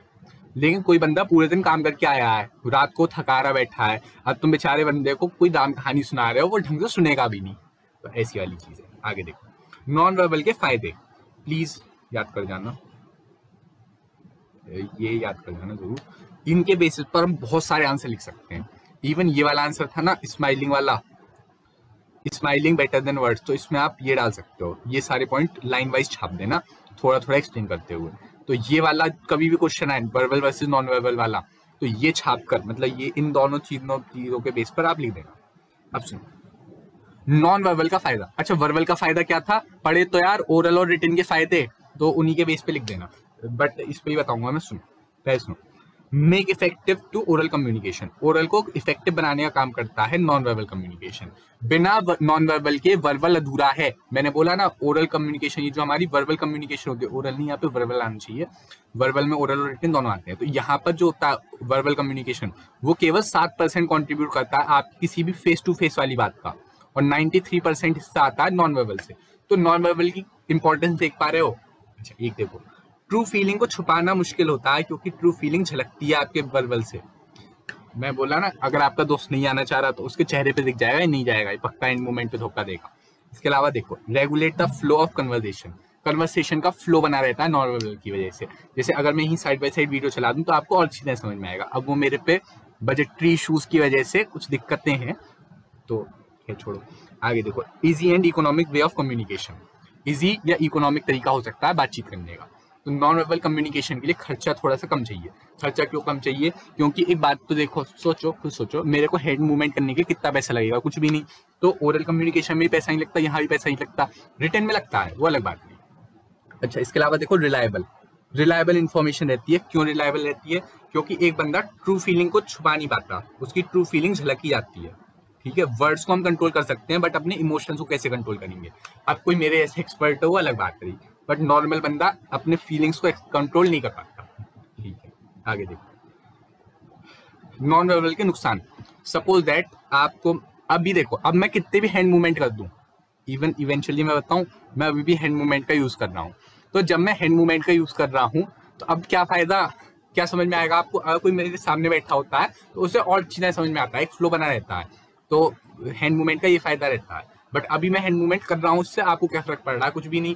तो इस वजह से वो होता है, मतलब अगर सामने वाला ही नहीं देख पाए, सामने वाला देख ही ना पाए तो बेकार है। जैसे लार्ज गैदरिंग पर एक बहुत सारी भीड़ है, एक बंदा मतलब कितने मूवमेंट कर लेगा, उससे क्या फर्क पड़ रहा है लोगों को, ऐसी वाली चीज है। इसके अलावा सुनो, जैसे कि मैंने अभी आपसे बोला, ये वाला भी डिसएडवांटेज हो सकता है, जब बंदा आपके सामने ही नहीं है तो भी गड़बड़ हो जाएगी। वाला पॉइंट शायद ध्यान लिखिएगा। इसके अलावा देखो रिसीवर ही नहीं देखना चाह रहा, बात ही खत्म हो गई। जब रिसीवर ही नहीं देखा आपके गेस्चर को तो गेस्चर का फायदा क्या रहा ये तो बताओ, मैं आपको हाथ पकड़ पकड़ के थोड़ी दिखाऊंगा।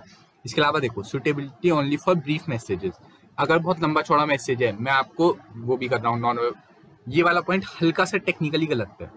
लेंथी मैसेज के केस में चलती है यार कम्युनिकेशन, क्योंकि इससे फ्लो बना रहता है, ये फ्लो बना रहता है, फालतू वाला पॉइंट है, ये बस ऐसे ही डाल रखा है, पता नहीं क्यों डाल रखा है, छोड़ो।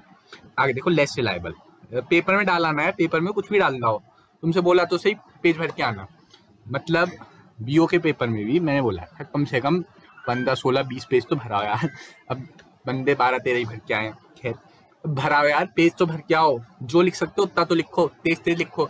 तुमसे किसी राइटिंग यार चलो मैं मान रहा हूँ राइटिंग देखेंगे, बट लिख के तो आओ, पूरा तो लिख के आओ, पेपर पेज भरने हमने को, बात खत्म। आगे देखो लैक ऑफ प्रूफ, तो नॉन वर्बल का प्रूफ थोड़ी होता है कुछ, मैंने कौन से हैंड मूवमेंट करे, कैसे बोला कैसे नहीं बोला, इसका कोई प्रूफ थोड़ी है। इसके अलावा देखो क्रिएट कंफ्यूजन, हाँ बहुत से लोग बोलेंगे सीसीटीवी लगा देंगे, मेरे भाई खैर छोड़ो।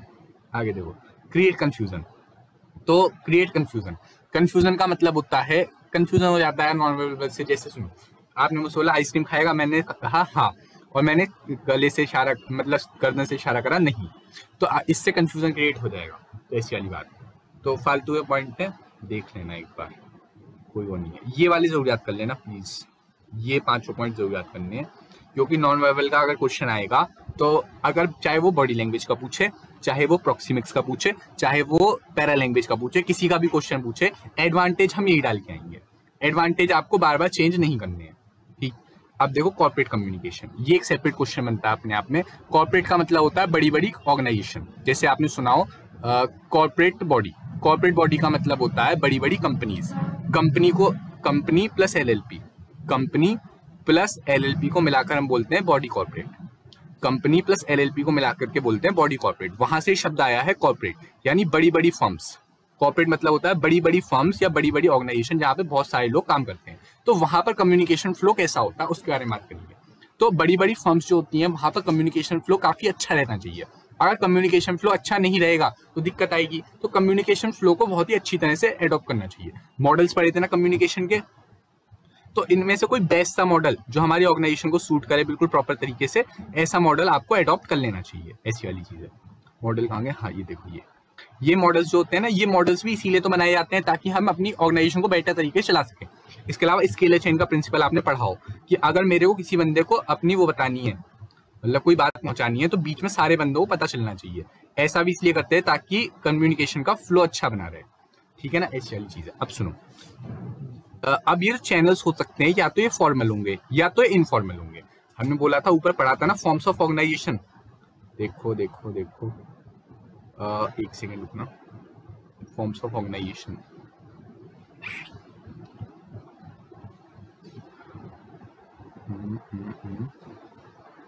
हाँ देखो रिलेशन के बेस पे डाला था ना, इनको चैनल के बेस पे भी इनफॉर्मल या फॉर्मल ही बोलते हैं। अगर मैं यहाँ पे चैनल भी बोल दूं बेस्ड ऑन चैनल, तो चैनल का मतलब भी फॉर्मल या इनफॉर्मल ही होता है। तो ये जो फॉर्मल और इनफॉर्मल के बेस पे हमने बांटा है इनको, तो मतलब जब हमने फॉर्मल और इनफॉर्मल के बेस पे बांटा तो दोनों तरह की चीजें कवर हो जाती हैं जब हम कॉर्पोरेट कम्युनिकेशन की बात करते हैं।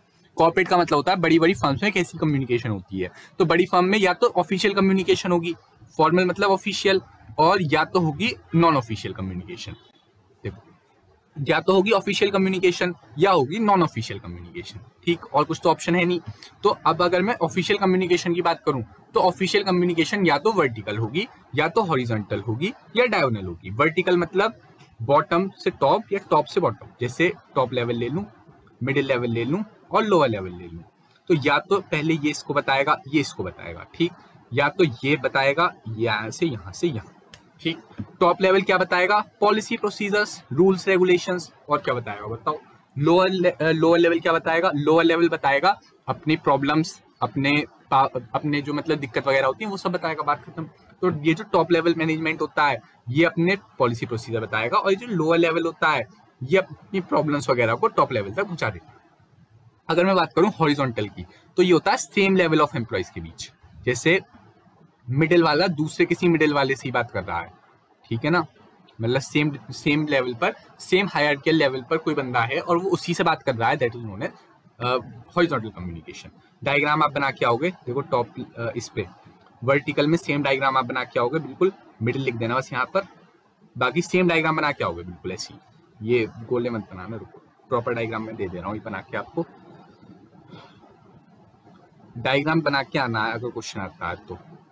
कॉर्पोरेट कम्युनिकेशन का क्वेश्चन आता है, सब पूरा लिख के आना, पूरा ये सब कहाँ गया यहाँ तक नहीं, इनफॉर्मल नहीं यहाँ, हाँ ये पूरा ये नहीं बस यहाँ तक, ठीक बस यहाँ तक। और एक दो चीजें और लिखनी है अभी मैं बता रहा हूँ, पहले अभी चलो पहले देखो, ये है टॉप, ये है मिडिल और ये है लोअर।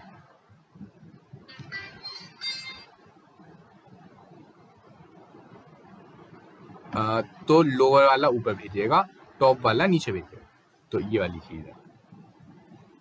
एक सेकंड रुकना बस, एक सेकंड।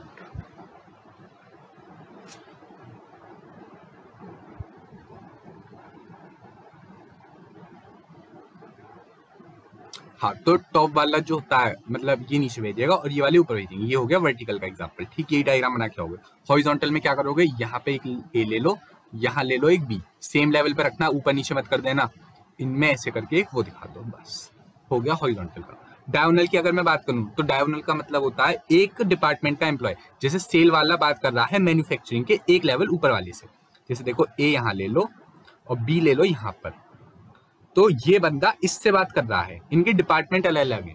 यहाँ पर ये सब हो रहा है सेम डिपार्टमेंट में, यहाँ भी हो रहा है सेम डिपार्टमेंट में, देखो यहाँ भी सेम डिपार्टमेंट में, यहाँ भी सेम डिपार्टमेंट में, बट यहाँ पर डिपार्टमेंट अलग है। दैट्स वाई इसे बोलते हैं क्रॉस डिपार्टमेंटल ट्रांजेक्शन या क्रॉस डिपार्टमेंटल कम्युनिकेशन, ठीक। ट्रांजेक्शन नहीं, क्रॉस डिपार्टमेंटल कम्युनिकेशन या cross wise communication, cross section भी बोल देते हैं, ठीक। मतलब क्रॉस चीज, क्रॉस तरह से काम हो रहा है ना, क्रॉसली ऐसे क्रॉस ही बन रहा है यार, देख लो। चलो अब इनफॉर्मल कम्युनिकेशन की बात करते हैं। ये वाला जो मुद्दा है, मतलब ये कैटेगरी का टॉपिक है, ये जरूर पढ़ जाना। मतलब ये जो ग्रेपवाइन वाला पार्ट होता है, ये वाला पार्ट मतलब काफी इंपॉर्टेंट है, एंड इसके साथ ही वीडियो को आज खत्म करेंगे। आपका करीब 40% हिस्सा हो चुका अभी तक। चलो इनफॉर्मल कम्युनिकेशन। इनफॉर्मल का मतलब होता है जब मतलब बात फॉर्मली ना चले, इनफॉर्मल मतलब बात फॉर्मली ना चले। देखो कैसे, ऑफिशियली बात ना चले, ऑफिशियल तो हमने पढ़ लिया, ऑफिशियल तो पढ़ा ना हमने, ये चीज ऑफिशियल में तीनों आ जाते हैं। बट अगर बात इनफॉर्मली चले मतलब अनऑफिशियली चले तो ऐसे वाले, देखो सुनो, यहाँ पे जो कम्युनिकेशन जो फ्लो होती है वो फ्रीली फ्लो हो पाती है। कम्युनिकेशन फ्रीली फ्लो होने का मतलब ये होता है जैसे चाहो वैसे बात करो, कोई रोक नहीं सकता आपको। यहाँ पर जो दोस्तों के बीच बातचीत होती है उसकी बात चल रही है। ऊपर जो हमने बात करी फॉर्मल की, फॉर्मल मतलब ऑफिशियल टॉक, ऑफिशियल टॉक जैसे कि बॉस वगैरह के साथ जो बातचीत होती है, यहाँ पर बातचीत चल रही है अपने दोस्तों के साथ, तो दोस्तों के साथ जो बातचीत चलती है उसमें फ्री फ्लो रहता है, कोई रोक थोड़ी देता है आपको। इसके अलावा देखो यहाँ पर वो क्या बोलते हैं, ग्रेपवाइन कम्युनिकेशन काफी अच्छी रहती है। अभी सुनो, अभी एक मिनट, इनफॉर्मल बात करना जैसे दोस्तों यारों के साथ हम बातचीत करते हैं, तो कैसी ही बात करो, र्यूमर्स वगैरह को रोक थोड़ी सकते हो, अफवाहें फैलेंगी यहाँ पर, तो ऐसी चीज है। अब सुनो, इसको हम बोलते हैं ग्रेपवाइन। अंगूर का गुच्छा देखा है कभी? अंगूर का गुच्छा जैसे उलझा उलझा होता है, तो उस उलझे उलझे गुच्छे को ही हम ग्रेपवाइन बोलते हैं। तो ग्रेपवाइन कम्युनिकेशन का मतलब होता है जैसे कि उलझी उलझी कम्युनिकेशन, कोई भी किसी से भी कहीं पे ही बात कर रहा है, तो वो वाली, ठीक। सुन, अब फॉर्मल मतलब जो हम अपने बॉस वगैरह के साथ करते हैं। इनफॉर्मल का मतलब हुआ ऐसी कम्युनिकेशन जो हम अपने यार दोस्तों के साथ करते हैं, कोई भी किसी से भी इनडायरेक्टली बात कर रहा है, कहीं पे भी बात कर रहा है, कुछ भी बात कर रहा है, किसी से भी रिलेटेड बात कर रहा है, तो उस पर कोई कंट्रोल नहीं है हमारा, कोई भी कैसे भी जैसे चाहे वैसे बात करे। इन टाइप्स को भी एक मिनट साइड रखते हैं, पहले आपको समझा दूंगा।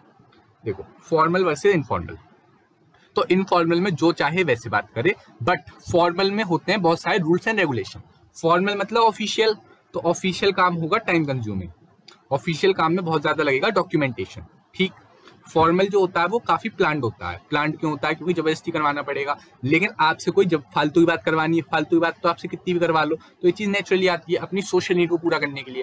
देखो आपका जो साथ वाला कलीग है ऑफिस में, उस ऑफिस में उस कलीग के साथ जो आपका रिश्ता है वो आया है ऑफिस की वजह से, मतलब फॉर्मल की वजह से, बट उससे आपकी जो दोस्ती हुई है वो हुई है इनफॉर्मल की वजह से।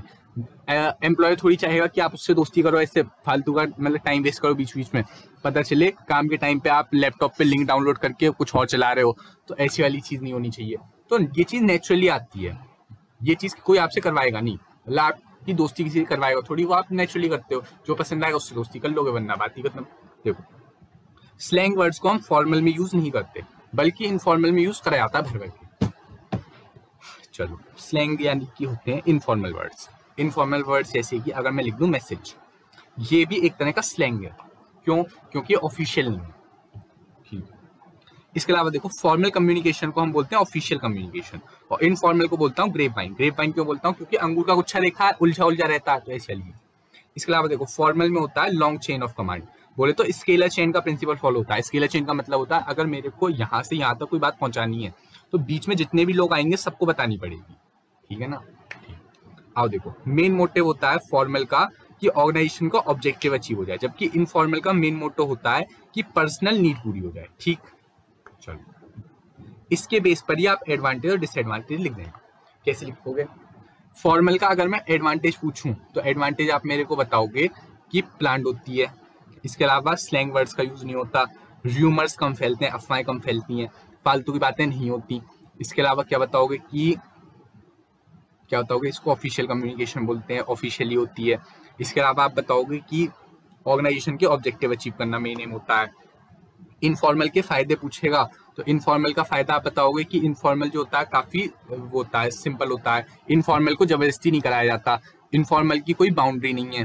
ठीक, इनफॉर्मल जो होता है वो नेचुरली आता है। इनफॉर्मल जो होता है उससे हम मतलब स्लैंग वर्ड्स का यूज कर सकते हैं। ठीक है ना? इसके अलावा इस तरह के एडवांटेज हो गए, और इसी पे बेस पर डिसएडवांटेज वगैरह भी आप लिख देना। ठीक है, आगे देखो क्या बात चली थी? हाँ, कहाँ गया? Types of informal communication. Informal communication के टाइप्स, पहला देखो स्टैंड चेन। सिंगल स्टैंड का मतलब होता है लाइन बाय लाइन, जैसे ए ने बी को बताया, बी ने सी को बताया, सी ने डी को बताया, डी ने इसको बताया, तो ये एक सिंगल लाइन में चल रहा है। ठीक, फिर आता है क्लस्टर चेन। क्लस्टर में कोई भी किसी को ही बता रहा है। ठीक, एक अपने दोस्त को बताना है और बाकी दोस्त दूसरों को बता देंगे। तो देखो जैसे इसने इसको बताया, इसने इसको बताया, तो एक को आपको बताना है, बाकी ये अपने आपस में बताते रहेंगे। ठीक, इसके अलावा देखो प्रोबेबिलिटी चेन। प्रोबेबिलिटी चेन का मतलब होता है जो मिल जाए उसे रैंडमली बता दो, किसी को ही बता दो। यहाँ क्या करा, एक लाइन में बताया। ठीक, ये इनफॉर्मल के टाइप है। इनफॉर्मल के टाइप से इनफॉर्मल के फॉर्मल के टाइप्स ये थे। फॉर्मल के 3 टाइप्स होते हैं। ठीक है ना? फॉर्मल के ये 3 टाइप्स होते हैं, और इनफॉर्मल के 4 टाइप होते हैं। पहला देखो single stand chain. Single stand chain का मतलब होता है एक लाइन बाई फ्लो होता है, लाइन वाइज। ठीक है ना? इसके अलावा ये जो होता है क्लस्टर चेन। क्लस्टर चेन में क्या होता है, मैंने एक को बताया, फिर एक आप अपने दोस्तों को बताता रहेगा। प्रोबेबिलिटी चेन में क्या होता है, मैं किसी को भी रैंडमली बता रहा हूँ। यहाँ देखो मैंने एक को बताया, वो अपने दोस्तों को बताएगा। यहाँ पर भी सेम देखो, मैंने एक को बताया, वो अपने दोस्तों को बताएगा।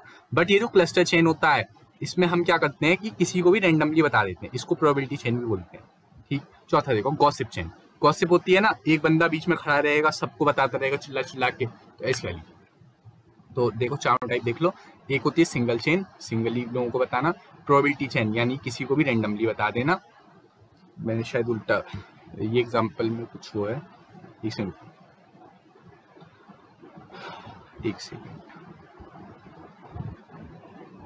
हाँ देख लो, यही देख लो। प्रोबेबिलिटी मतलब रैंडमली किसी पर्सन को बताना। क्लस्टर चेन का मतलब होता है एक दोस्त को बताना ताकि वो बाकी में बता सके। शायद इन डायग्राम के नाम उल्टे हो गए हैं, एक बार मैं इन्हें चेक करके दोबारा डाल दूंगा इस पे, वो छोड़ो और सुनो। हाँ, तो प्रोबेबिलिटी मतलब प्रोबेबिलिटी होती है ना यार, रैंडमली गैस कर लेना, तो रैंडमली वो कर दो। प्रोबेबिलिटी क्वेश्चन आपने पढ़े हो कि रैंडमली एक बॉल उठा ली, रैंडमली ये कर लिया, वो कर लिया, वो अच्छी। और सुनो ग्रेप वाइन कम्युनिकेशन, काफी अच्छा क्वेश्चन है, जरूर पढ़ जाना। अगर आपने इनफॉर्मल पढ़ लिया, ये अपने आप आ गया। ये एक इनफॉर्मल तरीका है, इसी को ग्रेप वाइन कम्युनिकेशन बोलते हैं। क्योंकि अंगूर का गुच्छा आपने देखा है कि अंगूर का गुच्छा कभी फिक्स नहीं होता, वो मतलब कहीं पे भी कुछ भी होता है उसमें, तो कोई डिफाइंड पार्ट नहीं होता, मतलब सब कुछ वैसे ही चलता है। अपने हिसाब से कभी भी कोई भी इन्फॉर्मेशन को शेयर कर सकता है। ठीक, एडवांटेज क्या होता है, फास्टर रेट ऑफ कम्युनिकेशन होती है, बस जल्दी जल्दी बातचीत हम कर सकते हैं। क्योंकि इनफॉर्मल है ना, इनफॉर्मल के फायदे लिखने हैं यार, इनफॉर्मल के बारे में लिखना है, यानी यार दोस्तों वाली बात लिखनी है। तो यार दोस्तों के साथ जल्दी बातचीत हो सकती है क्योंकि फॉर्मेलिटी नहीं होती। ठीक, फॉर्मेलिटी में टाइम वेस्ट नहीं होता। इसके अलावा इमोशनल सपोर्ट रहता है, मतलब दोस्तों के साथ बातचीत अच्छे से कर सकते हैं। इसके अलावा देखो रिश्ते अच्छे रहते हैं हमारे। इसके अलावा देखो फीडबैक जो होता है वो काफ़ी सही रहता है। और देखो क्योंकि अपने दोस्त से खुलकर बोल सकते हो ना आप फीडबैक के लिए, आगे देखो support aid to formal communication, formal के साथ आपका एक सपोर्ट बना रहता है। आगे देखो म्यूचुअल कोऑर्डिनेशन से बातचीत अच्छी होती है, ठीक है।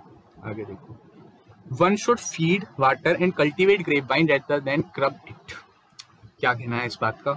इस क्वेश्चन का कहना यह है कि आपको अपने ऑर्गेनाइजेशन में उसको बढ़ाने की कोशिश करनी चाहिए ग्रेप वाइन कम्युनिकेशन को, जबकि ऐसा करना गलत है। मतलब सुनो बात, टेक्निकली सुनो।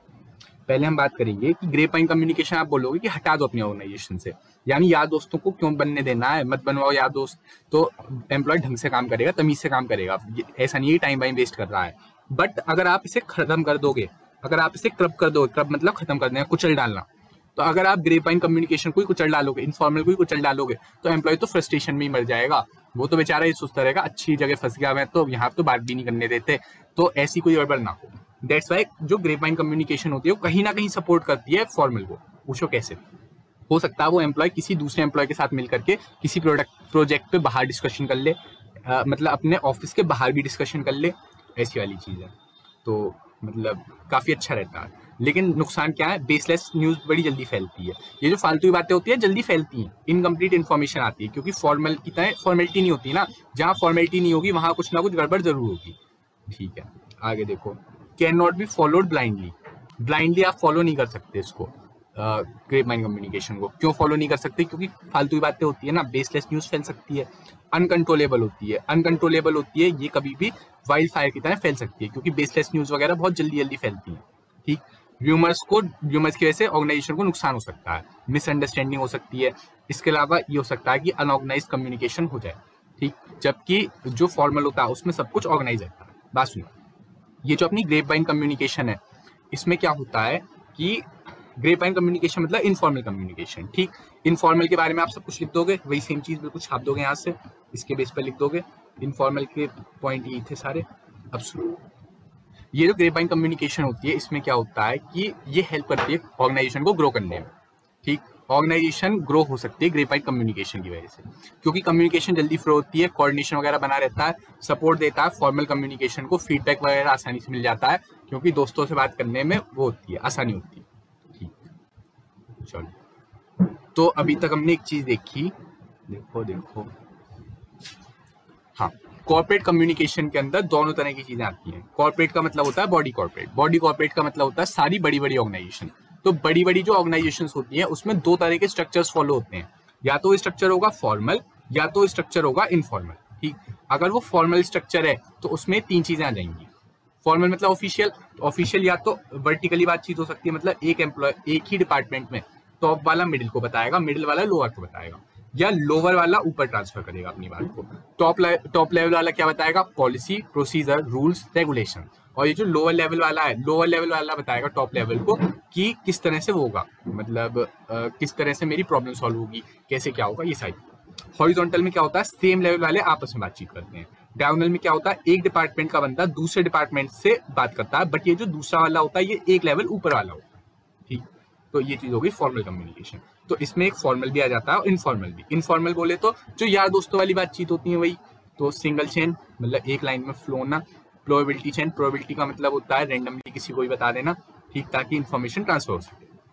इसके अलावा क्लस्टर चेन, क्लस्टर चेन का मतलब होता है आप किसी एक बंदे को बता दो, वो दूसरे बंदों को अपने आप बता देगा। आगे बात करें गॉसिप चेन की। गॉसिप चेन का मतलब होता है एक पूरे ग्रुप को बता देना एक जगह पे खड़े होकर, ठीक।